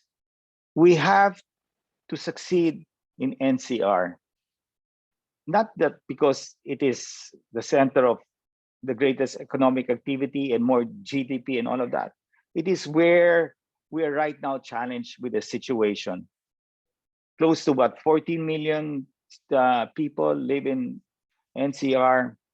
So we have to achieve herd immunity by the end of the year. And to do so, we must allocate bulk of the vaccines to NCR to be able to successfully achieve herd immunity. So NCR will be the test case from my point of view. The strategy is correct. We have done this lockdown, which is good. Of course, it is still hurting the economy and hurting it more as you lock down. But as we know, the vaccines, which is our main artillery, is coming in June and onward. There'll be more, and Secretary Galvez has explained that to you. So now, as we know that the arrivals are coming in, what is the next step? The next step is vaccine confidence and execution. These are two very important things, because you can have all the vaccines in the world, but if you don't execute well and you don't have people taking the vaccines, you will lose the war and you will waste all the money because these vaccines will expire. Now, if we look at the survey done earlier, this congressman who filed a bill, Bragaza, is pushing for mandatory vaccination of all Filipino nationals. According to him, 61% is only willing to take the vaccine. Now, I don't think, well, I support the idea. I support it on the basis that if the compliance of our nationals are at that level of 60, 70%, then we have to take more drastic actions. And I would support that law that mandates every one to take the vaccine, because then we will not win this war. So we have to put our mindset that we are at a real war scenario. The cure is us taking the vaccine so that we protect ourselves and we protect the people around us. That is the key to winning the war. Of course, accessing the vaccine is one, which Sec Charlie and ourselves have done. Now is the execution. So we have to bring back vaccine confidence. So on top of that, take the law aside, we will do all what we can to convince our employees and our citizens. We have launched today, Let's Go Bakuna, which is a private sector initiative showcasing all our employees who really want to take the vaccine. And that's going to go on social media, TV, and etc. So it's a major effort from the part of the private sector to really launch this Bakit Bakuna. Now, the next thing that we have to do is, of course, execute. Sec Charlie has showed you how they are planning the vaccine centers and all of that. The private sector is good at execution. I mean, when we run our business, and many of you are in the private sector, you know how to execute, or else you will fail as an entrepreneur. You're good at strategy, or else you wouldn't be in this meeting and be part of the Davao Chamber, because you know, and you're a successful businessman. So we know what is required to have a good strategy and execute that strategy well. And we're at that point now. Execution is going to be the most important thing. To those who have accessed the vaccines here, the next thing that we have to do is work on our employees to convince them to take these vaccines. It's like going to war and being called to go to war. If you don't accept to be recruited, there are penalties for that. In our case, what is the penalty? We have no penalty for an individual not wanting to take the vaccine. Now, fine, because some people say it's my body and I don't want that. But to my point of view, it's not about me anymore. It's about us. The more all of us take the vaccine, the greater the chance that we will win this war.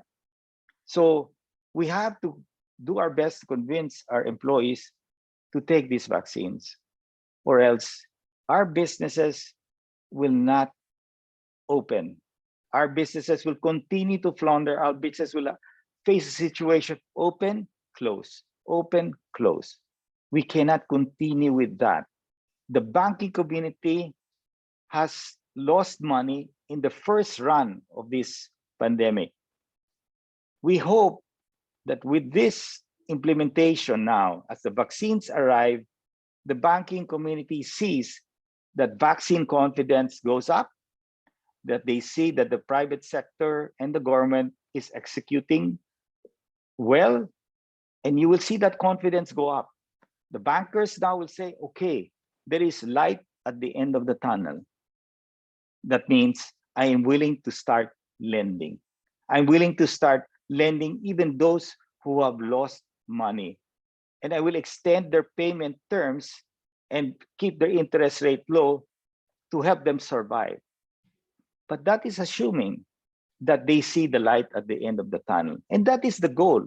That is my goal and my team's goal and the private sector's goal, to have that light at the end of the tunnel. That is the most important thing. Because even yourself, if you don't see the light at the end of the tunnel, what are you going to do? You're going to be very conservative with your business. You're not going to expand. You're going to watch and conserve your cash, especially if you are already hit. If you're in the tourism sector right now, you're probably in a tighter situation. Those in the restaurant sector, I have so many friends who are in the services sector, they are conserving cash. They are holding back spending. Do we want to see that happen on a prolonged basis? This country will go down. This presidency will end up in a very bad situation. So we got to change that. So it is very important for the private sector to really step up now, to really convince our employees to take these vaccines. We have to execute well, those who have bought the vaccines. We pray that the LGUs and the national government will execute well, and I'm sure under the leadership of Secretary Galvez that they will be able to do that. The arrival of the vaccines are there already. It's in place. Only thing that can disturb this, if India goes into a major catastrophe and they can't hold it, they might withhold export. That's always a possibility if the India situation does not stabilize soon. They can do what America did, and we don't want to see that happen. But we have alternatives in case those things happen. So in a nutshell, this is our strategy. This has been our strategy from the first part.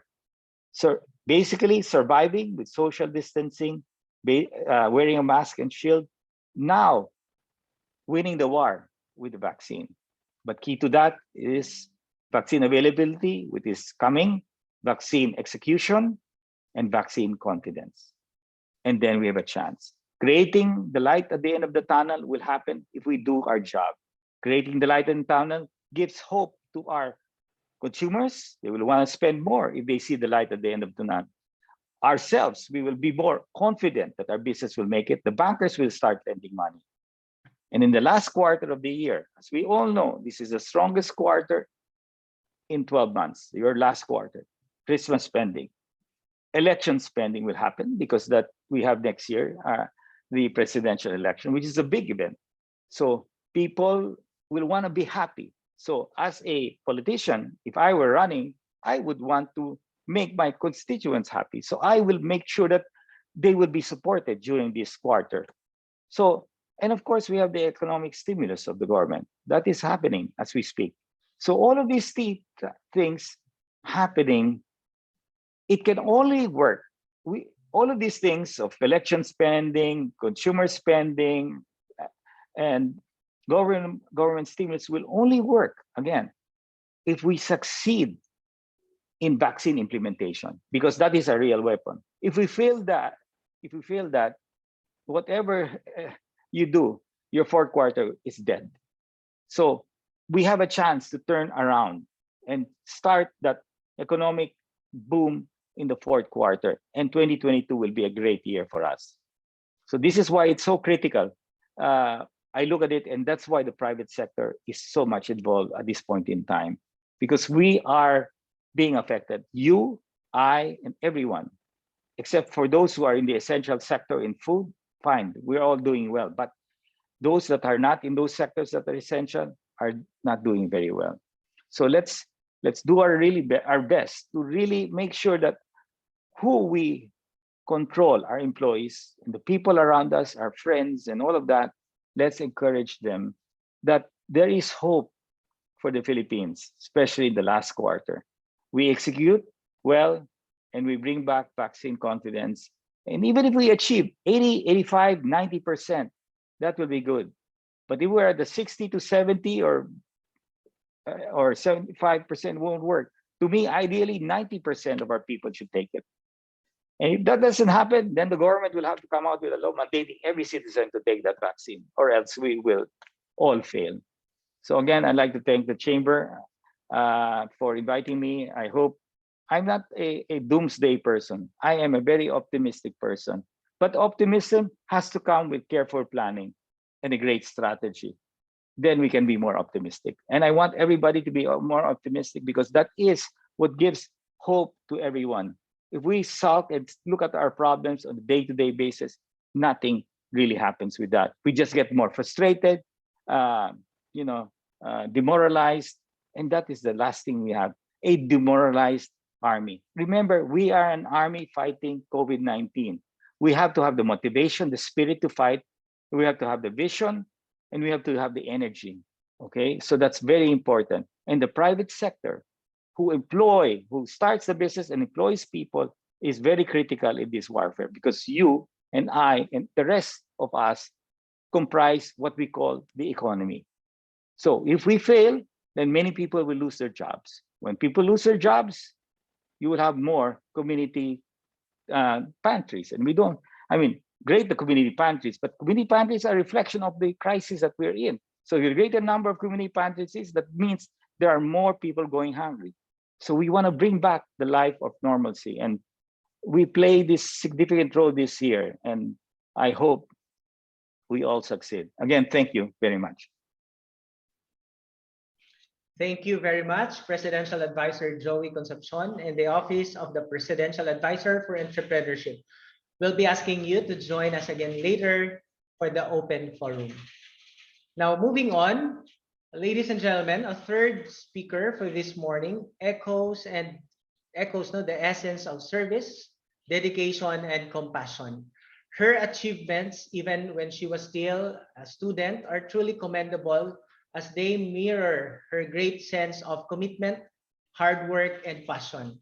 After finishing her primary and secondary education at the Holy Cross of Bansalan, she took up her pre-medical course at San Pedro College, and she is a product of the Davao Medical School Foundation.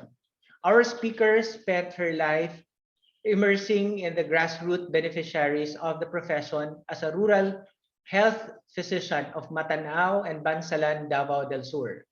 After almost a decade of service as a rural health physician, she took a leap of faith and grabbed the opportunity waiting for her in the Department of Health Regional Office 11 as medical specialist for non-communicable diseases cluster. In 2012, she acted as the chief of local health support division and later embraced the role of an assistant regional director. She acted as officer in charge regional director of DOH Davao region and was subsequently appointed as the regional director in 2018 up to present. Ladies and gentlemen, please help me in welcoming Dr. Annabelle Yumang. Dr. Yumang. Hi, good morning, everyone. Thank you so much for the invitation for this regarding our rollout, vaccination rollout in the region. And I would like also to thank the organizer, Dr. Malu Monteverde, for inviting the Regional Health Office. So for the presentation, I would like to request our COVID-19 vaccine program manager, Dr. Janice Olavides, to present to us the current situation as well as the COVID-19 vaccination program accomplishment. So Dr. Janice, go ahead. Hello. For a while.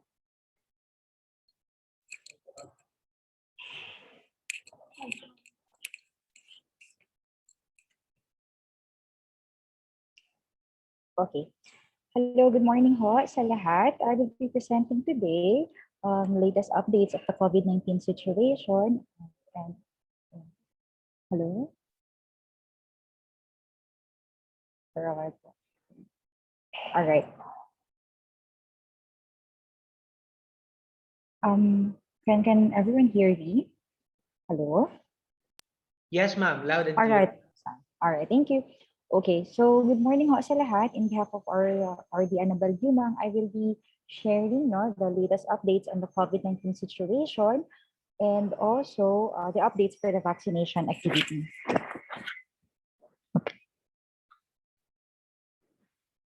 As of date, April 29, a total of 23,231 cases was reported here in the region with a case fatality rate of 4.2%.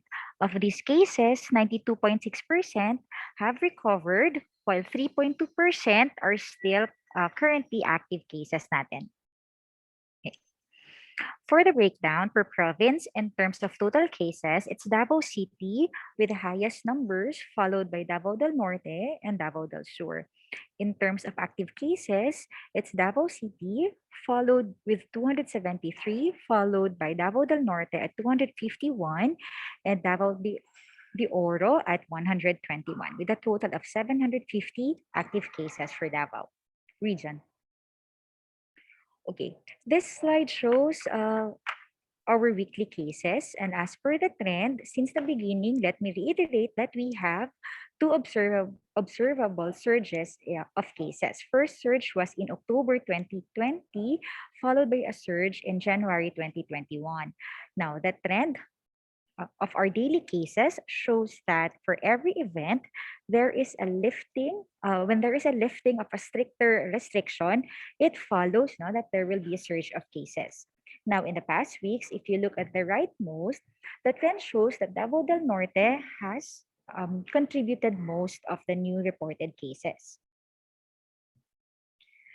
Now, as for the care utilization report, both for the hospital bed and mechanical ventilation, the region and all of the provinces and Davao City is at low risk as of the April 26 report.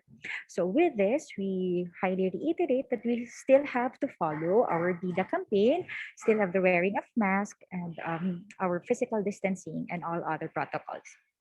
In line with that, the strategy being implemented right now by the government is the provision of the vaccines. So for the regional updates, we have already vaccinated a total of 61,529 first dose natin for our priority group A1. So these are our healthcare workers and this covers 72.65% already.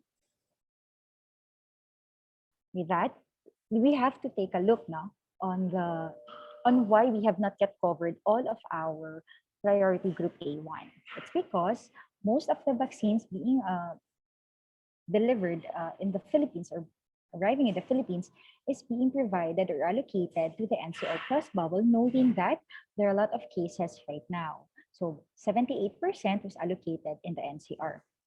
And for Davao region, we still have a gap dose of 22,892.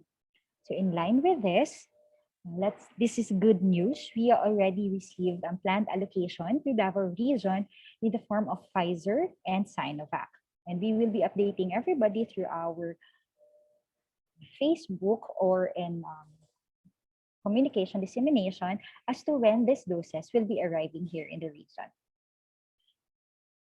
With the targeted planned allocation, this can already cover our remaining priority group eligible A1, and we can now proceed and move further for our A2 eligible population.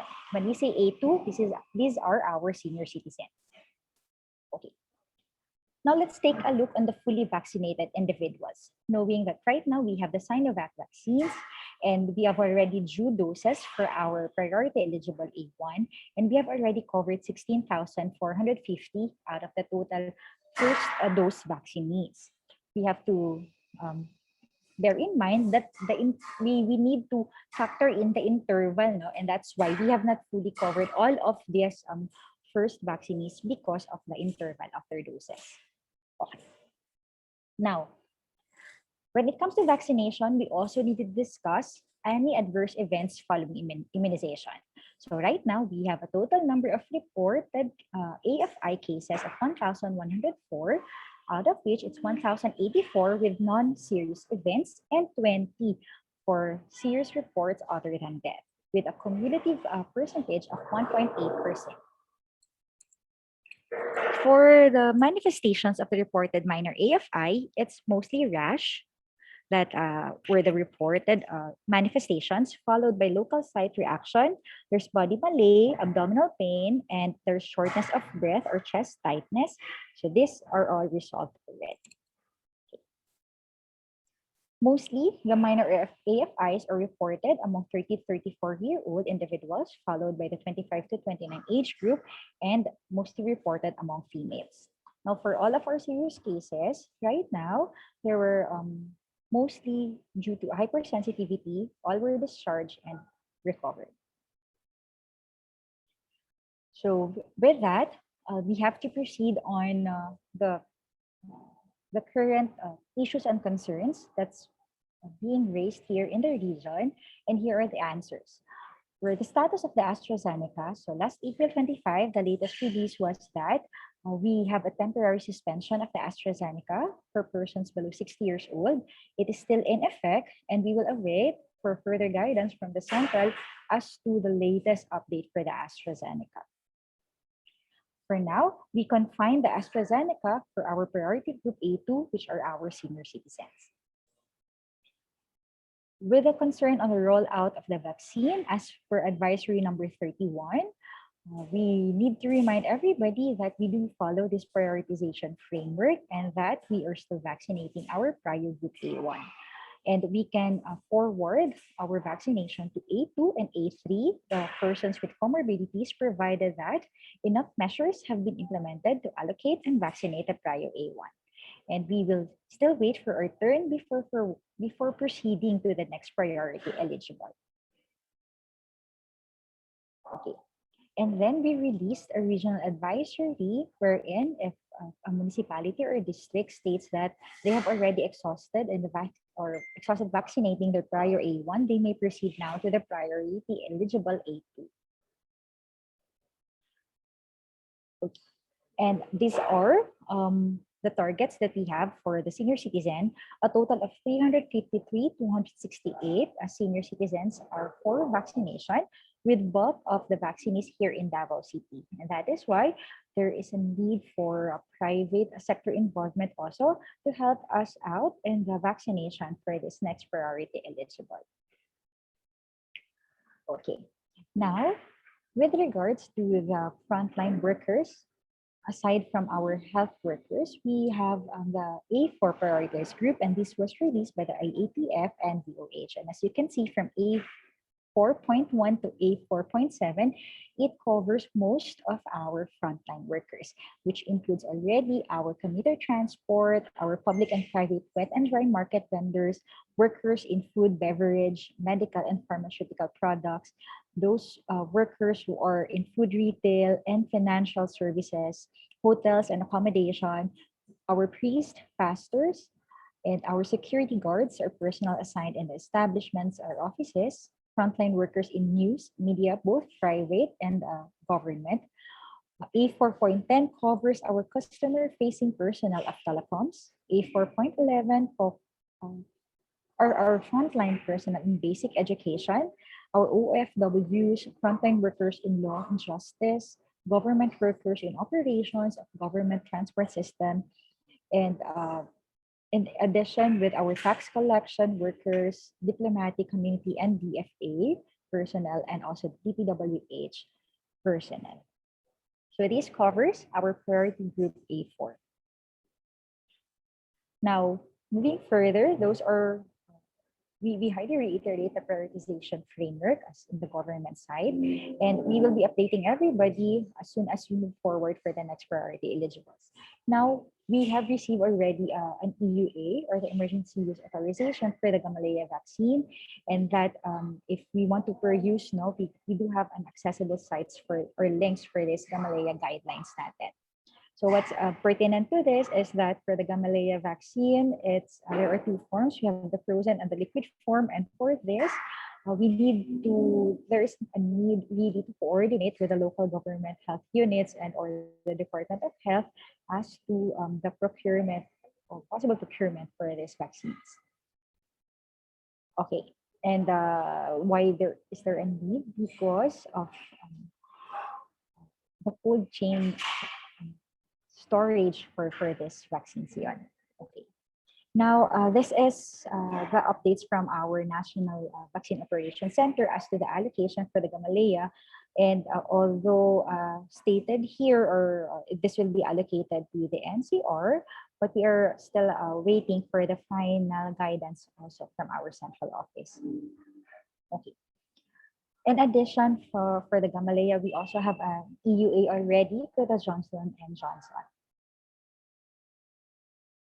Now, for the private sector vaccine procurement, we are still waiting for the signed guideline for this.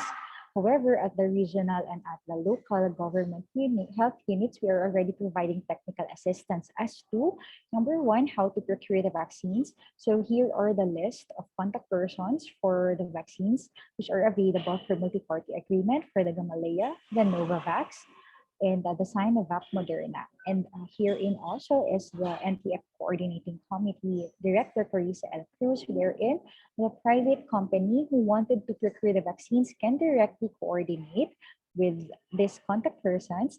And that tripartite agreement, as per Sec Galvez has said, that it should be between the procuring party, the vaccine manufacturer, and the NTF through Sec Galvez, and also with the Department of Health through Sec Duque. Please take note of these contact persons. Next, in line with that, this advisory number 25 states further guidance on the involvement of the private sector and the utilization of off-site facilities as vaccination site. So there is a need really for these private sectors to directly coordinate with the local vaccine operation centers. So here in the city is the Davao City Health, and in the provinces through the provincial health offices, so that we can also look into the preparation or what are the micro plan for each of these private sectors. There is a need to consider not just for the vaccination site, the health personnel who will be conducting the vaccination activity, but also to factor in the flow of referral now for any adverse event following immunization. This is just a picture of this department memorandum. And as you can see in your lower right, there is really a tool where we need to assess these vaccination sites for their preparedness. Further, as per the following advisory and our department circular, it states that no charges or fees shall be imposed to the vaccinees for the services rendered by these offsite facilities.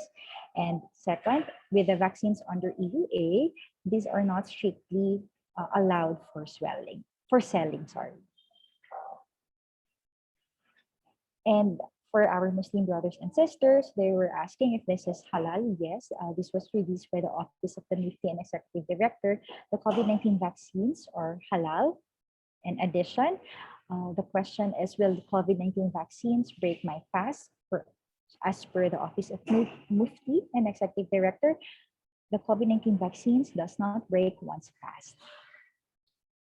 Before I end my presentation, I would like to share to everybody these links for those who wanted to access templates and materials for this COVID-19 vaccination policies.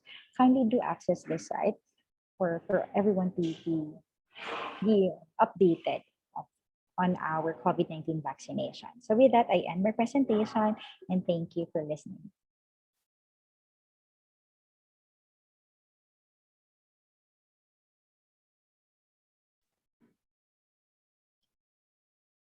Okay, thank you very much, Dr. Yumang, together with your team. We'll hear from you again later on during the open forum. And finally, our last speaker for today is a product of the University of Santo Tomas and Davao Medical School Foundation Incorporated. Since 2006, he has been an associate professor at the DMSF Department of Community and Family Medicine. From 2008 up to present, he is the head physician of the Davao Chest Center and the program coordinator of the National TB Control Program and the National Leprosy Elimination Program. He is a member of the Philippine Medical Association, Davao Medical Society, and the Philippine College of Occupational Medicine. He is currently the focal person for the Davao City COVID-19 Task Force. Ladies and gentlemen, let's all welcome Acting City Health Officer of the City Government of Davao, Dr. Ashley Lopez. Dr. Lopez. Good morning to everyone.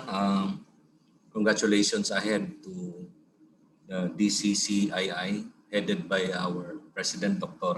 Lourdes Monteverde.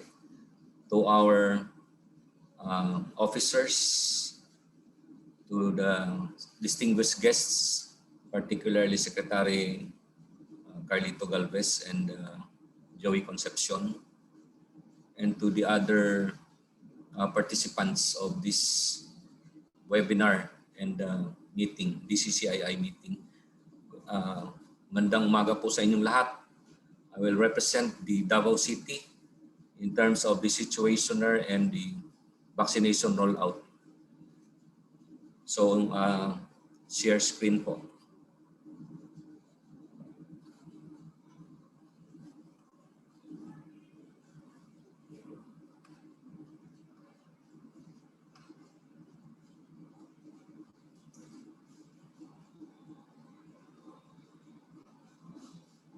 So Davao City, as you all know, is located in the southeastern part of Mindanao with a land area of 244,000 hectares, actually the largest city based on the land area.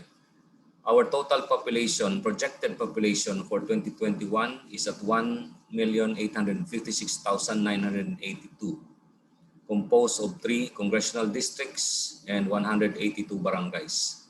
It is a locality of both urban and rural communities. And we have also about 18 health districts within the city. For our COVID cases, this was as of April 24 of 2021. We have actually recorded around 352 active cases, which accounts for about 2.45% of the total cases. For the recoveries, we have already around 92.78% recovered with 684 deaths at 4.77%. So our total resolved cases since the beginning of this pandemic, and when we had the first case way back in March 15 of 2020, we have already 13,996, which accounts for about 97.55% resolved cases. These resolved cases includes our recoveries and our deaths. For our confirmed cases, based on our morbidity week, it was mentioned earlier by the DOH-11, no? Yung simula po ng aming surge, when Davao City was de-escalated to MGCQ, that was the time when economic opportunities were opened, the curfew and the liquor ban were lifted. So dito po nagsimula yung ating increase ng ating COVID cases way back in July, August up to September. And we felt the first surge that happened in Davao City in early October. That is about approximately on week 54, going to an early part of actually the first month of January, first month of 2021, which is January. But we have noticed a decreasing cases at the start of February with an average of about 300 cases per week. And we have further decreased and maintained our cases at 140 to 160 cases by average per week since the beginning of March, which is morbidity week 9 up to the present. And currently, morbidity week 16, we have recorded a total of 82 new cases for that week. As to the age group, is almost the same. No, those mostly affected were on the age group 20 to 39 years old. As we all know, these are the working group. But in contrast to the deaths, yung deaths po natin ang naapektuhan for Davao City as recorded, we have about 82% of our deaths were coming from those age range 40 years old to 99 years old. So the deaths are coming from those older ages compared to those who were initially COVID infected.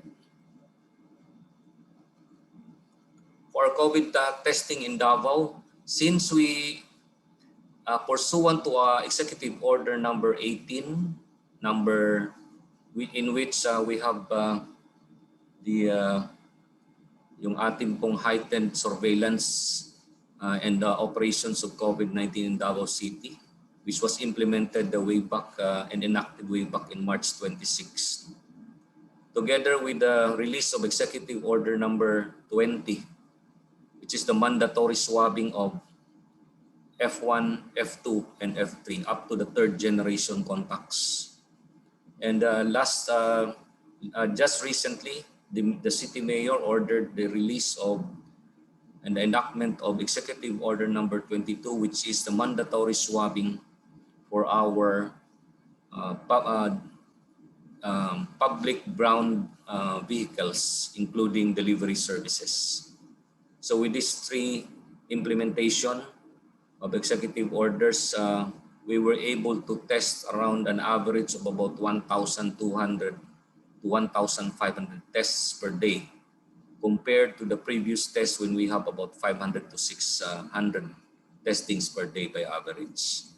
So in spite of the increased number of testings at 1,200 to 1,500, in as much as 2,000 testings per day, we have detected relatively low RT-PCR tests, positive RT-PCR tests.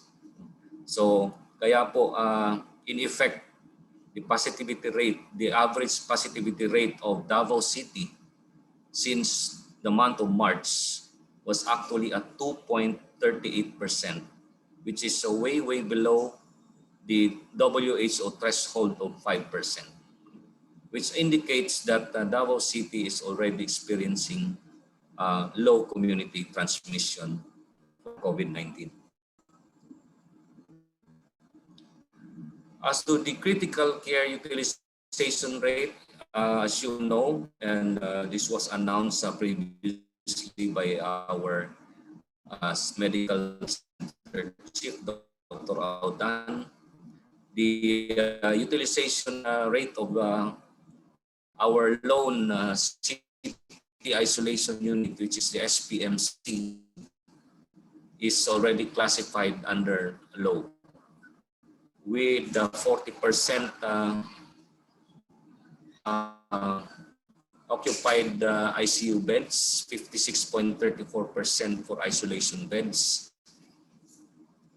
39.85% for our COVID bed wards, and 30% consumption of the mechanical ventilators. So yung ating pong SPMC ngayon is classified under low utilization rate. So probably this is also one of the reasons why we have relatively low death rates. In the month of April po, ang Davao City, meron lang po tayong napakaliit na death rates, no? Case fatality rate natin for the April alone. In fact, 20 days out of the 29 days in April, we have 0 deaths. And there were only 9 occasions or 9 days in April when we have an average of 1 to 2 deaths. So this is the picture of the risk assessment map of Davao City. Previously in November, LGU meant part of Davao City. It is way different districts affected by the COVID infection. But as of this time, as you see, our risk assessment map is colored more or less light yellow to yellow, which indicates that most of our districts in Davao City are either moderate, low, or minimal risks. As reported last Monday, for the past week, Davao City was classified under low risk based on the LGU risk assessment. 12 were classified under moderate risk, and the rest 170 barangays were classified under either low or minimal risks. As for our vaccination rollout, I just want to share to you the timeline of activities since the start of the preparation for our 2021, wherein we have including the established the vaccine cluster. Kasi po has no subdivisions. No? So under the task force is the OPSEN or the operating center or what we call the emergency operating center. So ngayon po, under ng Davao City Task Force, we have formulated additional 3 clusters. The first is the operation cluster. We have the vaccination cluster. And the third one, we have in fact the recovery cluster, which is headed by our Davao City Investment and Promotion Center. Training of trainers were done for COVID-19 vaccination. Other trainings and capacity buildings were done, particularly sa ating mga healthcare workers who participated in the vaccination. And finally, the rollout training for vaccine partners, care of the district health officers, hospitals, and other members of the government agencies. And also microplanning was done. In February, successive meetings with vaccine cluster and partner agencies were done.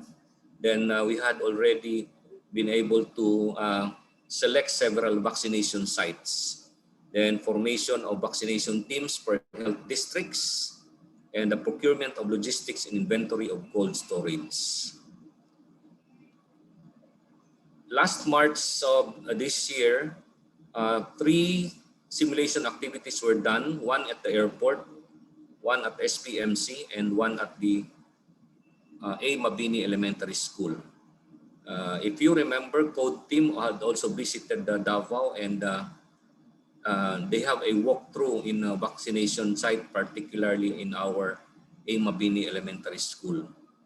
And our initial rollout of Sinovac and AstraZeneca to priority eligible group A1 was also done in March, with SPMC heading the rollout last March 5 and followed by the A. Mabini, which had their ceremonial vaccination way back in March 11 of this year. In April this month, the second dose of Sinovac was also administered. And we have also additional and more vaccination sites that were established, particularly in our schools and the district health offices. And we hope to comply and complete with the vaccination of priority A1 as the end of month of April is coming. So this is actually our existing vaccination sites for Davao City. We have 11 registered sites already. We have one in Mintal, we have one in Buhangin,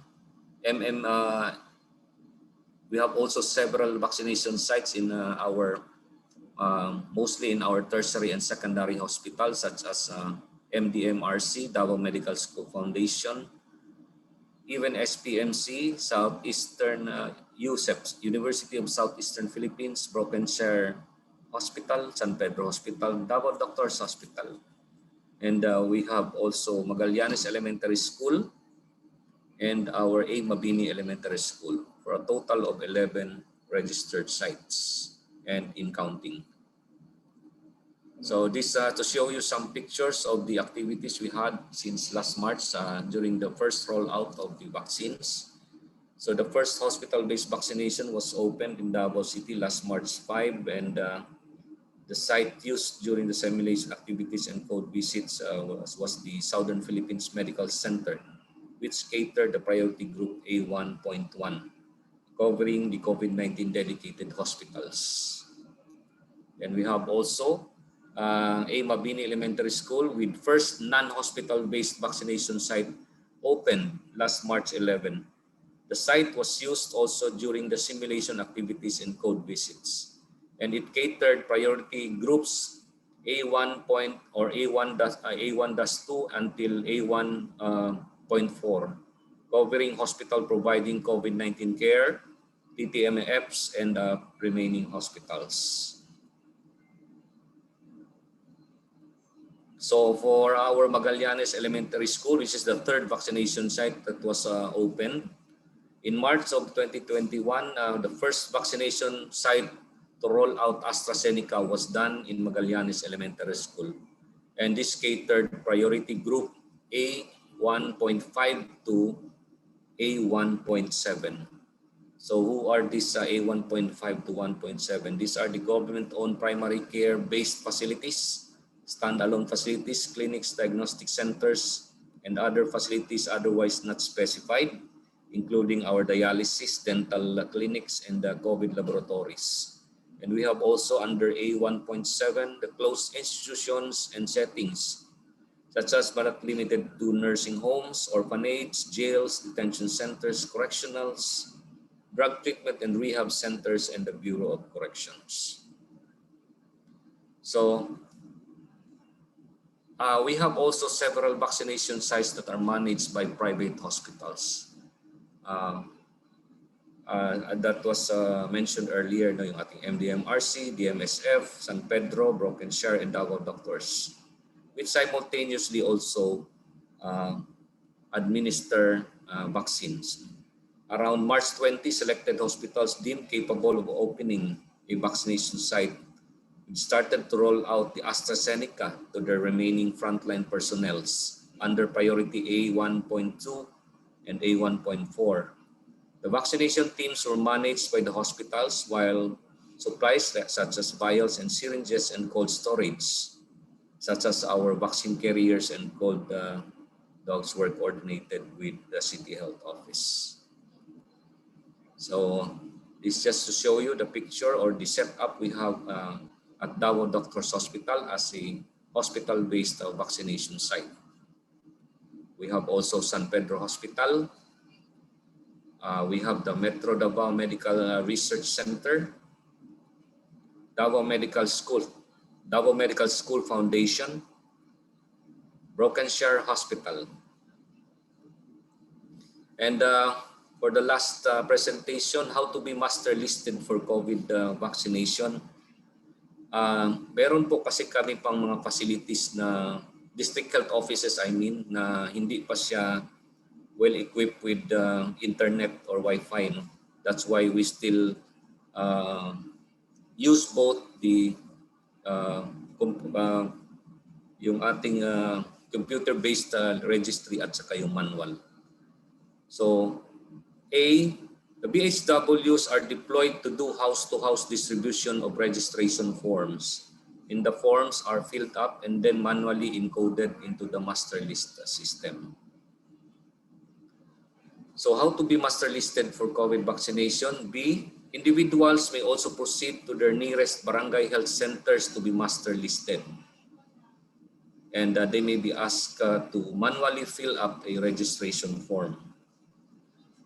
So, or kung meron tayong access for internet, you could go online or ask to fill up an online form either via the computer or smartphone, which is accessible for now. The individual may also call the Davao City COVID vaccination hotline, wherein then he and she is assisted to fill up an online form either via computer or smartphone. whichever is accessible to the caller. So yun po yung mga options natin for master listing. So this is the Davao City COVID-19 vaccination hotlines. We have a smart hotline and a globe hotline. So for letter D, the safe Davao QR system will soon be upgraded to cater pre-registration for COVID vaccination. I think this is still in process. And this will replace all the other existing methods for master listing mentioned earlier. Since most citizens of Davao City have an existing QR code under the Safe Davao QR, all they have to do is log in and update the needed details for vaccination, including allergies and history of comorbidities. So the target release for this Safe Davao QR integration will be at the end of April of 2021. And just to show you the distribution of vaccines in accordance with the priority listings we have, particularly priority A1 or under the frontline workers. So far we have already vaccinated around 19,202 for total. In March, we have 14,747, and in April, we have 14,455. So basically, Davao City is very, very reliant on the availability of the vaccine that is being allocated by the Department of Health. So this 19,202 would account for about 69.08%.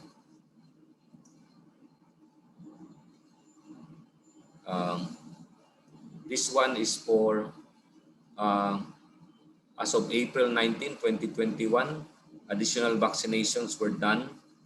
So to account, there's 8,310 who received already the second dose vaccines. And this will account for about 29.89% of the vaccines. So in summary, so Davao City with the number of doses distributed, first dose at 22,610. For the number of doses distributed intended for second dose at 16,580. So we have already administered 22,733%. Or 23,730 or 100.5%. Then the second doses at 8,253 or 49.8%. So all available vaccines were already distributed as of this time. And we are expecting to have another, the Davao region will have another allocation by, I think, the May 1 as promised. And as soon as we're going to have the available vaccine allocations for Davao City, then we will proceed. For this time, we still have around 4,000 plus remaining clients or recipients under class A1 who were not vaccinated. So tatapusin lang po namin yun. Then this 4,000 plus cases would we will be able to finish it in a week's time. So 1 week or 4 days to 5 days kaya na po namin tapusin yun. So right after the A1 group, then we will proceed with A2, which will cover the senior citizens as soon as we finish we will accomplish all the vaccines for under A.1. So together we can defeat the COVID-19, and we have to maintain the preventive measures amid the COVID-19, in spite of the situation that we are having now in Davao City. And in order to sustain, we have to maintain our minimum public health standards. So Davao City is also very compliant with the PDITR. In fact, we have been maximizing all our initiatives and efforts to implement from the prevention, detection, isolation, treatment, including the reintegration of our COVID clients.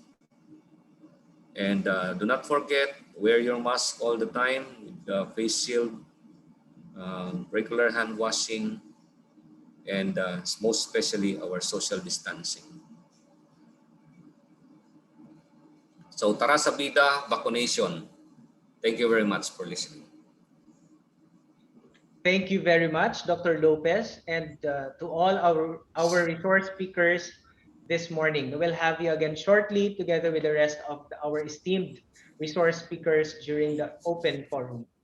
Now to our audience who are with us here in Zoom, as well as those watching through FB Live, please send us your questions. Now, those in Zoom, kindly send them in the chat box or in the QA box. And those in Facebook, please write your questions in the comments section and we'll address them later. Now, before we proceed to our open forum, we would like to thank again our sponsors for today's event, Arthaland, Building Sustainable Legacies. Daghang salamat, Arthaland. While we are waiting for the Q&A, for the questions, I would like to invite all of you to Davao Chamber's 5th General Membership Meeting on May 28, 2021, still on a Friday, with the theme Metro Davao. With the recent passage of House Bill 8930, an act creating the Metropolitan Davao Development Authority, it's the best time to discuss what are the opportunities in store for local businesses in Metro Davao. During that GMM, we will also witness the official launch of the Davao Investment Conference 2021. So we hope to see you again next month. Now, if you want to become our event partner, email us through the addresses you can see on your screen. And before we proceed, we will have a video message from the chairperson of the Senate Committee on Health and Demography, Honorable Senator Bongo. Please watch this.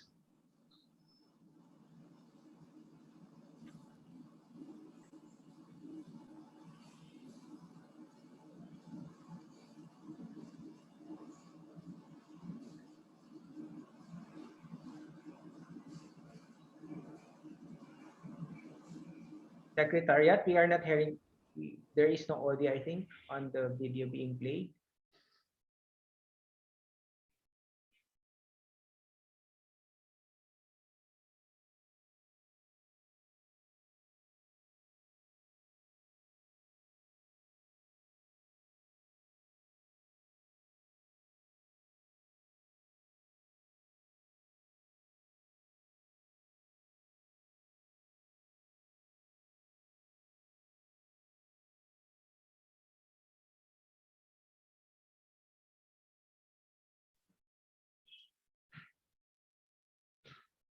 We'd like to ask our secretariat, are you going to play again the video with the audio? Mayong adlaw sa inyong tanan, sa akong mga kaigsuonan diha sa Davao City. Kumusta man mo? Punta na mo sa mayong kahintang. Maligayang bati po sa mga kalahok ng 4th General Membership Meeting ng Davao City Chamber of Commerce and Industry Incorporated. Malaki po ang pasasalamat ko sa Davao City Chamber sa patuloy ninyong pagtugon sa pangangailangan ng ating mga kababayan at ng iba't ibang industriya sa rehiyon. Tsak po ako na malaki ang pasasalamat ng publiko sa inyong mga inisyatibo dahil nakakatulong ito sa pagbangon ng ating ekonomiya lalo na sa panahon ng COVID-19. Natutuwa po ako na ang tema ng inyong meeting ngayon ay ukol sa bakuna sa pribadong sektor. Malagang bahagi po ito ng ating roadmap upang manatiling ligtas ang ating mga manggagawa at mapabalik ang sigla ng ating ekonomiya. Kami po ni Pangulong Duterte ay handang magserbisyo po sa inyo sa abot ng aming makakaya. Andito lang po kami. Magtulungan lang po tayo Sino ba namang magtutulungan kung hindi tayo lang po kapwa nating mga Pilipino? So, maraming salamat po sa inyo. Mag-ingat po tayong lahat. Okay, daghang salamat no Senador Bongo. Now let's proceed to our open forum. Would like to bring in again our resource persons. Unfortunately, Presidential Advisor Joey Concepcion cannot join us anymore as he is also attending another equally important engagement at the moment. But we will still be getting some opinions and thoughts from our remaining resource persons. Now we have Dr. Yumang, we have Secretary Galvez, and Dr. Lopez. But don't worry, now, pag may mga tanong po tayo, that will be directed to Presidential Advisor Joey Concepcion.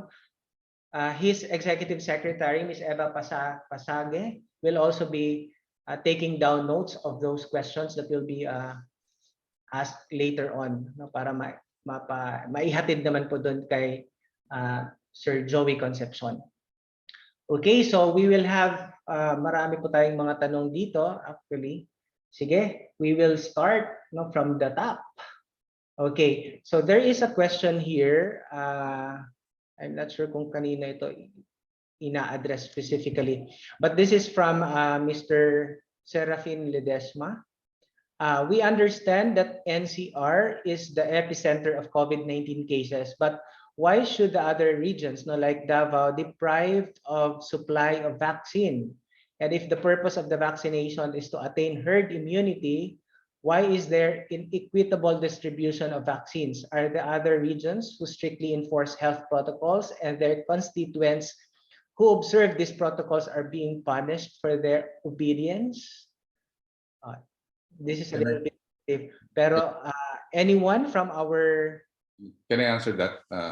Yes, Secretary Galvez, please proceed, sir. The strategy of the national vaccination program is to really concentrate on the epicenters, particularly in the areas of NCR Plus, including its 6 adjacent provinces, Region 4A and Region 2, including CAR and Baguio City, and also Central Cebu area, and also Region 11. Basically, our priority area always includes Region 11, considering that Region 11 is one of the epicenter that we had during the time of December and also during November and December, and also we believe in January also there is a continuous surge. And considering also that the third big cities that we have is the NCR, Cebu and Davao, and considering also that Davao is also the extension of our national command authority, our president, it is really very strategic for us that we will take care of our Region 11 and also Region 7. And with that, rest assured that you will be having an equitable distribution, considering that only during this time, NCR is having a lot of surge and death. If you can see the records of NCR, we are having a daily death of more or less 50 to 60 daily deaths recently. But now, with the help of the NCR mayors, it's beginning to slow down. For your information, the priority for Moderna, Gamaleya, and also for Pfizer is always the NCR, Cebu, and Davao. So for your information, if the 193,000 of Pfizer will be coming in this coming May, Davao will have an allocation of 30,000, more or less 30,000 doses. And for the second batch allocation of 500,000 that arrived last 22 April, Davao region has 21, while other regions like Region 10 only have 12. And also, if you look at the other regions, basically they are less than 20 in the allocation, 20,000. And for the third batch, you will be receiving another 20,000 doses. I believe the updated is for the second batch of that arrived last 22 April. We have 21,600, And the revised allocation for the third batch that came yesterday, April 29, the Region 11 will be receiving 22,800 for a total of more or less 43,000 doses all in all. And I was informed that they are now deploying it to Davao. The doses are already in the airport, and they will deploy it either today or tomorrow.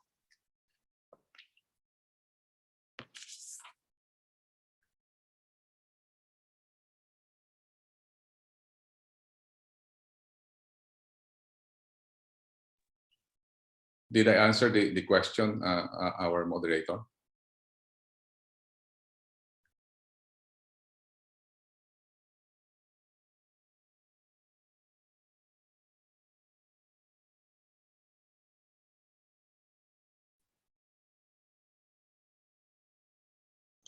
We're just good morning. We're just having a slight technical difficulty at the moment.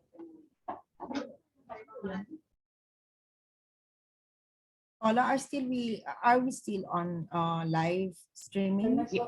Yes, ma'am. We're still live. Okay, I think that was already answered. There's a question here, Sec Galvez, regarding the timeline of the establishment of local vaccine manufacturer here in the Philippines. We have now different negotiations with different companies, and the president is very much emphatic that we have to ensure vaccine security by next year, considering that nakita po natin na talagang ang hirap pong kumuha ng vaccine dahil po talagang karamihan po ng mga bansa na walang manufacturing capacity. Kahit na nakabili na po sila, hindi po nakuha. Let's see the EU and also Canada, they have bought more than twice or thrice their population, hindi pa rin po nila nakuha. So ang ginagawa po ng ating mahal na presidente is he is working with the DTI, and there are many interested companies that can potentially provide us the opportunity that they can have a finished capacity here in the Philippines, and they are looking forward dito sa Clark City. And hopefully, yun ang pinakasabi nga niya, sabi na ating mahal na presidente, is yun ang magandang magiging legacy natin, even though we're not already with the administration. We wanted that we have to ensure vaccine security by next year. Thank you, Sec Galvez. Sec Galvez, we have a question here from PCCI, AVP Alagrio.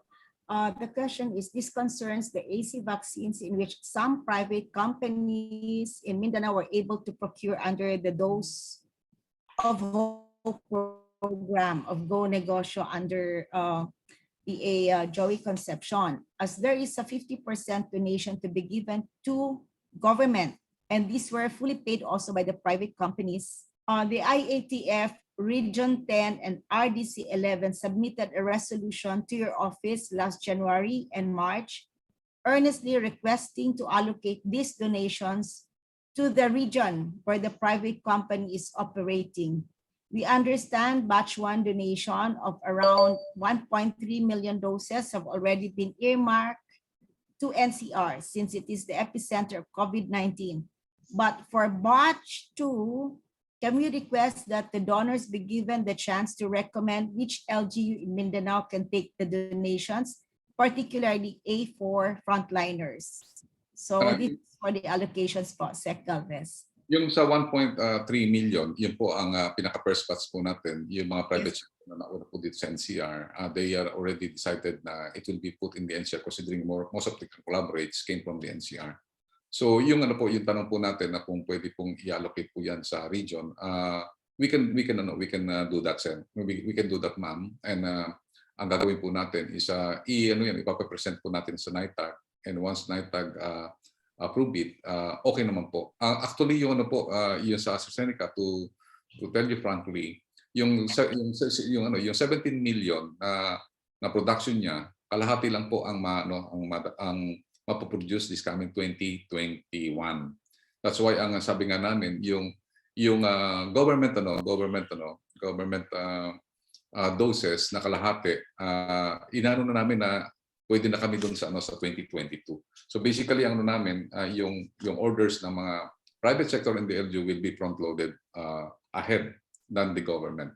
Kasi po yung yun po ang inano po namin na medyo may limitation po ang AstraZeneca sa ngayon dahil kalahati lang po ang kanyang kayang i-produce within the year.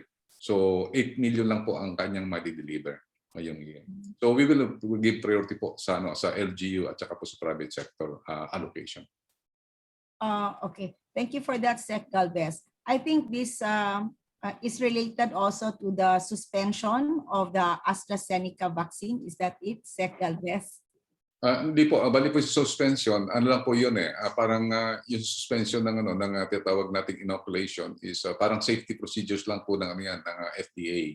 Considering yung ating EU Ministry of Health Authority ay nagkaroon po ng talagang suspension for the tinatawag nating minimal strange blood clotting. So yung yung report na yon based on the scientific evidence. Kokonti lang po yun, kaya that's why parang ginawa lang po ng FDA to make sure na safe ang AstraZeneca for the public. Ang ginawa po is nagkaroon po tayo ng arrangement na before it will be FDA will make sure that the restriction will be lifted. For safety lang po yan, procedure lang po na regulatory procedure po yan. Okay, thank you, Sec Galvez. I'll turn over to Roland Suico now. Okay, thank you, Doc Maluno. Pasensya na. Intermittent yung internet connectivity ko. Thank you, Secretary Galvez. Now, we have another question here. Why does FDA issue clearance to use of ivermectin by installment? There is a saying which says, what is good for the goose is also good for the gander. So are there millions of reasons behind this? So nakita natin po ang yung mga countries na gumagamit po ng ivermectin, yung India, nakita po natin na widely used ang ivermectin, but there is an upcoming surge. Kasi ang nakita natin, ang ng FDA is we wanted that the use of ivermectin will be based on science. Sa ngayon po kasi sinabi po ng WHO, wala tayong clinical trial nagsasabi na ivermectin can prevent COVID. Wala po talaga. Kasi kaya ang po natin that we have to have yung tinatawag na clinical trial. That's why the DOST right now have opened for the clinical trial of ivermectin kasi mahirap po na magamit po natin yung isang medicine na meron siyang mga side effects later. Kasi ang lang naman po ng FDA is for safety and efficacy. Yun po ang niya talaga. That's its mandate. Kasi pagka once na nagkaroon po tayo ng tinatawag nating tinatawag nating unregulated use of ivermectin, at the same time wala po talagang tinatawag nating magandang pag-aaral at talaga pong walang basihan based dun sa kasi medyo ato po talaga pagka wala pong WHO recommendation, mahihirapan po ang FDA na magpatupad po nun. Kaya nga po ang ginagawa niya is for safety reason. Meron siyang inisyuhan na 2 hospital na for compassionate use. Okay. Sige, thank you so much, Secretary Galvez, for that update. Okay, there is another one here. There is a proposal which is backed by Senator Bongo to set up vaccine research and laboratory, and some pharmaceutical companies have aired their interest to be involved in this venture. Now, this was almost a month ago. When will this happen? Ongoing ang exploratory talks natin sa mga different pharmaceutical companies, and many domestic and international companies are now interested on investing for the local manufacturing of vaccines. So nagsagot ko na po kanina yan na there are many companies, may South Korean company and even the Israeli company, and also company of India from Serum Institute of India are also more than willing to have a manufacturing capacity here in the Philippines, including also the Malaya. The DOST is now exploring some talks with different countries in order to support yung adhikain po ng ating mahal na presidente at ang SBG to have a manufacturing plant po dito sa Philippines. Okay, that's a very good development, Secretary Galvez. I'm not really sure kung itong itong tanong na to, if this was already being discussed earlier nung nawala ako. Can DCCI through Dr. Malu Monteverde help in identifying and better still negotiate with hospitals in Davao to become the vaccination centers? Okay. Yes, Doc Malu. Roland, can I answer for that? Yeah, sure. Okay. We already discussed this with the City Health Office, Dr. Ashley, yesterday. And I think Dr. Ashley can further explain the process of the vaccination rollout, implementation and rollout here in Davao City. Doc Ashley. And Doc, you're still muted, Doc. Please unmute your microphone. Pertaining sa anong rollout nga ito, ma'am? Yung sa private sector, Doc, na okay. pwede yung site. Yes po. Actually, there were 3 proposed sites. Number 1, but the topmost, which is the most recommended, is to coordinate with medical hospitals. Kasi as you all know, mas naman talaga, mas safer kung i-roll out natin yung mga vaccines sa mga yung malapit or within the medical hospitals. Second option will be sa inyong respective establishment or facility. But there are conditions that should be settled before you can come up with the vaccination site within your facility or within your workplace. And thirdly, we can also coordinate with the LGU with the use of our existing vaccination sites. So tatlo po yung option nyo na pwede nyo i-consider. So for the assistance po ng sa LGU, this will be handled under the vaccine cluster headed by Dr. Joy Villapuerte. The team together with the DOH will conduct inspection of the setup of your chosen vaccination site. Kung if ever you would choose to establish your own vaccination site in your respective workplace, and we will be the one to facilitate also the trainings and including other technical necessities po pertaining doon sa vaccination. Okay, so thank you, Doc Lopez. Kasi this will also answer Doc Lopez on the next question. Kung pwede bang, let's say for the organization, or ito kasing specific question, like say for instance for school who have school nurses and clinic nurses, if they can actually administer vaccines, no, provided that they will undergo training and orientation with the DOH. So, pwede ho yun. Wala po namang bawal. Ang importante lang is just you have to coordinate with the LGU, particularly sa existing COVID task force, because we will be the one to, together with the DOH, we will be the one to make an assessment, no, including physical assessment, technical assessment, including the trainings of the healthcare workers who would facilitate the vaccination. Okay, that's good. No, thank you, Doc. Another one here, ito very medical to eh. Just like any other vaccines, this vaccination of COVID vaccine is also on a yearly basis, kagaya ng mga other vaccines that are being administered. Alam ko may first dose, second dose ngayon, pero ito ba ay gagawin na all throughout year by year, or paano yun, Doc? Secretary, yes. Actually, kung makikita nyo sa namin, we were being briefed by our expert, and now we directed our vaccine expert panel to study on the series of yung presentation of the manufacturer. Kasi nakikita natin, based dun sa recommendations ni Mr. Paul Dominguez and also Secretary Dairit, this is a long haul.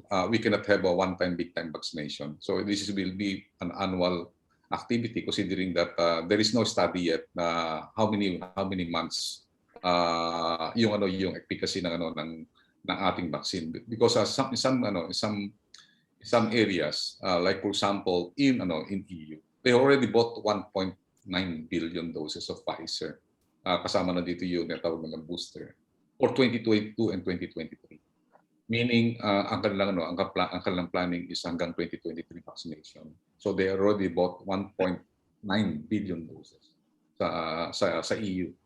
And also during our meeting with the different expert from Israel, we have a series of meeting with the Israeli expert every twice or thrice a week. They are developing some boosters, oral vaccines also, that different platforms, new platforms, where it can be also used as a booster to any vaccine. Like for example, now we are negotiating with Moderna for 5 million boosters that can be administered to our healthcare workers who are vaccinated with either AstraZeneca, Pfizer, or Sinovac. So yun ang plano na namin ngayon na our rollout will not be a single 2022-2021 rollout. It will be a rollout for 2021, 2022, and 2023 with different second and third generation platforms of different vaccine. So yun po ang pinaplano po namin ngayon. Okay, sige. Thank you. Thank you so much, Secretary Galvez. Ito naman, this is a common questions being asked by people on the streets about the vaccine. How effective the current vaccines are on the new COVID-19 variants?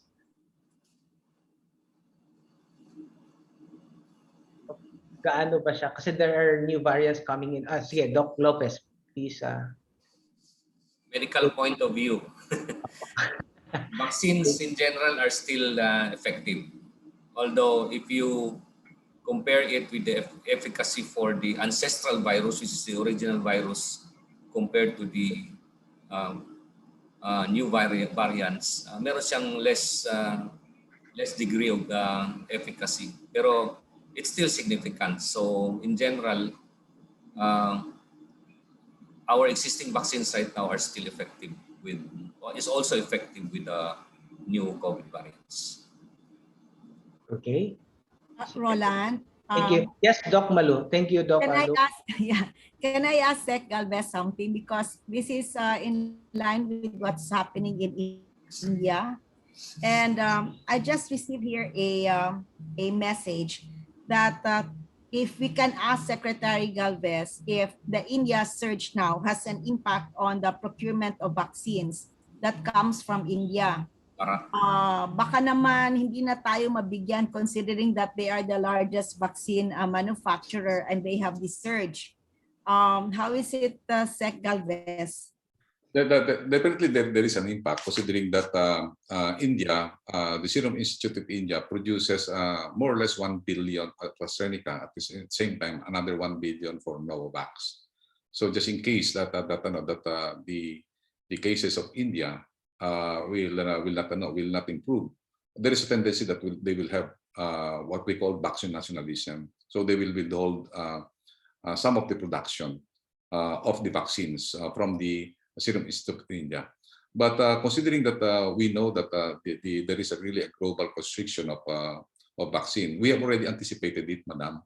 So that's why we have seven various vaccine manufacturer. We have Gamaleya, we have Sinovac, we have Pfizer, we have J&J, we have Novavax, and we have also some possibility that we will get from another vaccine, CureVac from Germany, and other manufacturer. That's the reason why we have a portfolio of 7 vaccines. We have seen that countries who only concentrate on only 1 or 2 vaccine, nagkakaroon sila ng tinatawag nating na-stall ang kanilang vaccination program. And we have seen that. So sa ngayon na nakita natin, ang malaking effect natin dito is yung COVAX natin. Kasi yung COVAX, doon sila kumukuha sa India. For example, yung Novavax at saka yung Covishield na AstraZeneca, doon nila kinukuha sa India yon. So ngayon talagang medyo mahihirapan tayo sa COVAX facility na 44 million sana ang bibigay sa atin. Kaya nga po, supposed to be, magkakaroon tayo sana ng 979,000 na AstraZeneca na sana i-deliver nung end of March, ay nahinto po yun because of the Indian condition, considering most of the countries most of the COVAX countries are only relying on this productions of Covishield in India. Pero sa ngayon po, ang ginagawa po natin kasi because of the portfolio, tuloy-tuloy po katulad ng Sinovac, steady po ang supply natin sa Sinovac. So there's no impact on India. Second, yung Pfizer, wala din pong impact yan sa India. So we might be receiving 2.3 million Pfizer this coming June. Then third, yung Gamaleya, that doesn't have any impact on India because it also have a separate production line.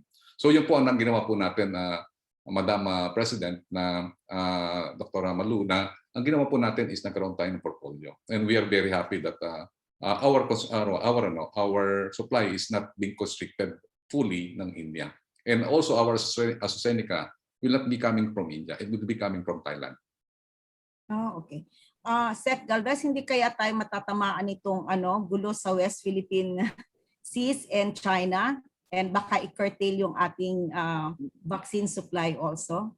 We are closely communicating with the ambassador, and we have good relations with the ambassador.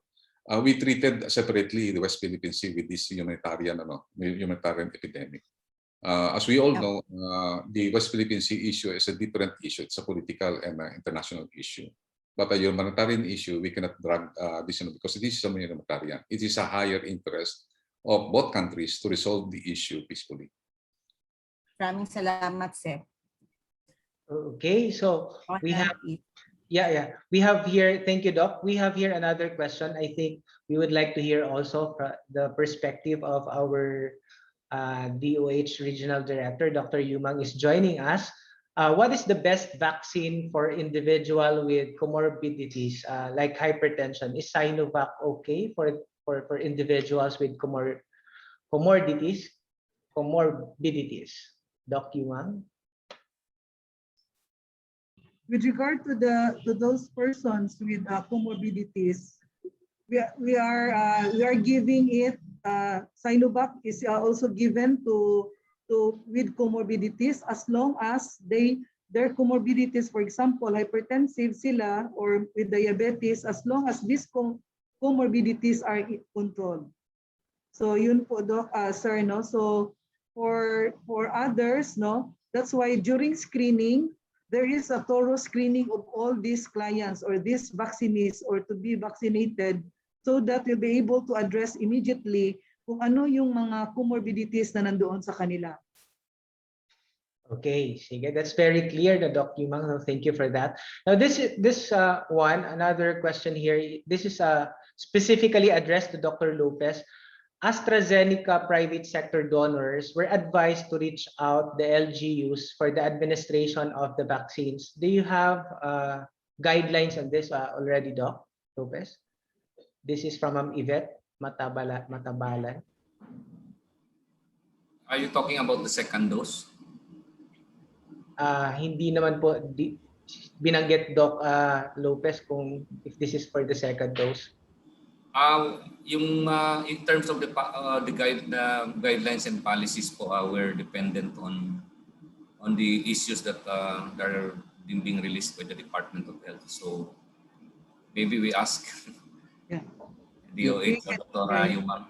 Yes, sir. Right now, sir, we are still waiting for the guidelines or advisory coming from the national interim national immunization and tag, no? So we are also waiting for that. I think Sec Galvez can also answer for that, sir. Sir. Actually, the private sector under Sir Joey of Negosyo, we presented already the prioritization in the private sector in the NITAG.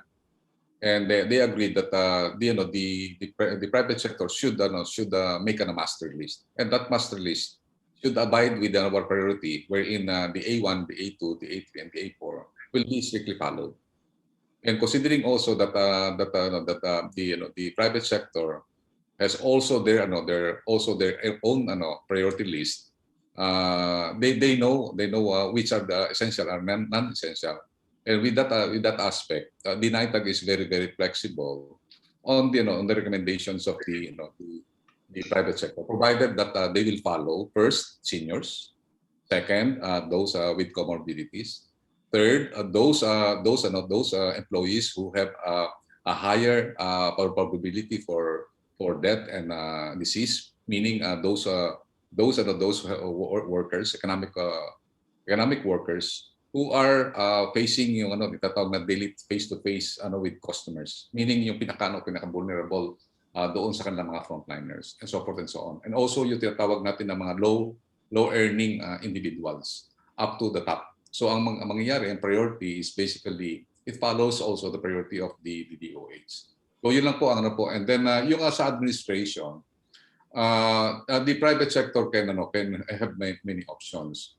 One, they can ask for the third party provider, meaning the private hospitals. They can have a MOA with the private hospitals, and maybe with the public hospitals in close coordination with the LGU. Definitely, all the vaccinations should be closely coordinated with the LGUs. So those are the options of the private sector. They can establish their own administration site with the trained vaccinators in coordination with the regional DOH director, and also in coordination with the health officer of the city and also with the region.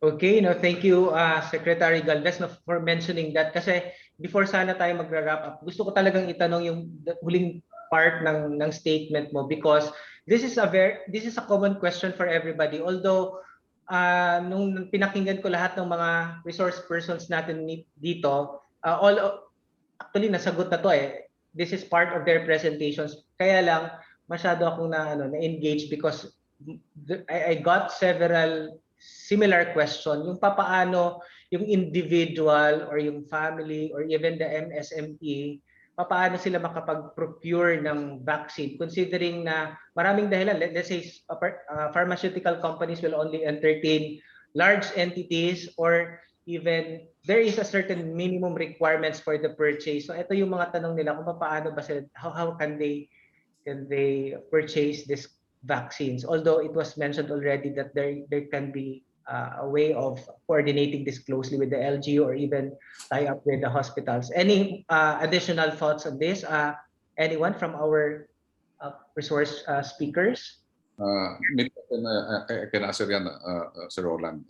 One is, kailangan po, kunyari just in case na maliliit po yung kanilang mga orders. Ang ginagawa po natin dito, we consolidate the orders to the single entity. For example, bibigay po ka ng example. For Novavax, ang nako-consolidate lahat is Unilab. So lahat ng mga orders doon pumupunta sa Unilab as one entity. So in negotiations, para kasi mahirapan po yung for example for us, mahirapan po kami na mag-negotiate sa mga iba-ibang mga SMEs na maliliit, nga 200 lang, 400 or 1,000. Talagang mahirapan po na marami tayong kausap. So ang ginagawa po namin, for Novavax, Unilab po ang kausap. And all the orders has been consolidated to Unilab. So ganun po ang gawin niyo. For example, sa banana growers, yung lahat po ng banana growers, pwede niyo i-consolidate lahat ng mga orders. Or yung lahat ng mga retailers, lahat ng mga business retailers, i-consolidate po natin sa isang entity. For example, ang entity po nun, yung DCCI po, pwede po maging parang consolidating pwede rin po yung maging consolidating entity. Ganun din po sa LGU, ang consolidating entity namin is yung provinces. So yung mga barangay at saka mga mayors na pwedeng mag-order, doon namin kinoconsolidate sa probinsya. And at the same time, yung mga cities, doon sa League of Cities namin kinoconsolidate for easier negotiation and coordination. Okay, so thank you so much, Secretary Galvez. Actually, marami pa tayong mga tanong, but we're running out of time. And at this point in time, we would like to thank everyone, our resource persons, Secretary Galvez, Dr. Lopez, Dr. Yumang, and of course, Doc Maluno for joining our discussion this morning. But before we will wrap up and proceed with the next portion of providing the e-certificates, we'd like to ask our secretariat. I got a notification here that they will be sharing the hotlines or the hotline numbers of the private sector vaccine procurement. This is very important. So we're inviting all our participants na pwede nyo you can take picture on this para you will have an immediate copy of this contact persons and contact details. Ayan. Okay, so thank you so much, our dear Secretariat. Okay, so before we will wrap up today's program, we would like to present our e-certificates of appreciation to our valuable speakers. Now, starting off with Secretary Carlito Galvez.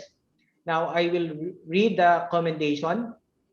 A certificate of appreciation is awarded to Secretary Carlito Galvez Jr. for imparting valuable insights as resource speaker during the 4th General Membership Meeting of the Davao City Chamber of Commerce and Industry Incorporated, entitled Vaccine Rollout for the Private Sector in Davao City live via Zoom, given this 30th day of April 2021 in Davao City, Philippines. Signed, Dr. Maria Lourdes G. Monteverde, 2021 DCCCII President. Thank you so much, Sec Galvez, in behalf of the Davao Chamber. Thank you, ma'am, for all the hard work, and also congratulations to our Davao City and also to Dr. Ashley for job well done, and to our Chambers of Commerce. Maraming salamat. Maraming salamat din po. Okay, so maybe yung photo opportunity will, together with the Board of Trustees, we'll do it na lang sabay-sabay later on. Okay, and then next we may have the presidential. Wala na kasi dito si Sir Joey pala, no? So we will now proceed to may we have Dr. Annabelle Yumang, no? Thank you also so much for joining us this morning. Actually, the same certificate will also be given to Dr. Yumang. And lastly, we have Dr. Ashley Lopez. The same certificate of appreciation will be awarded, or is being awarded to Dr. Lopez.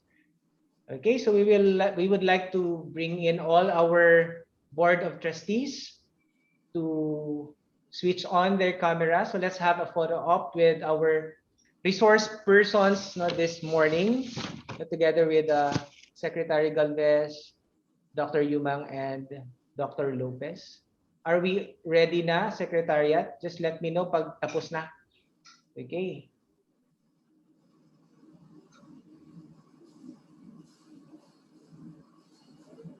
Yes, smile lang tayo.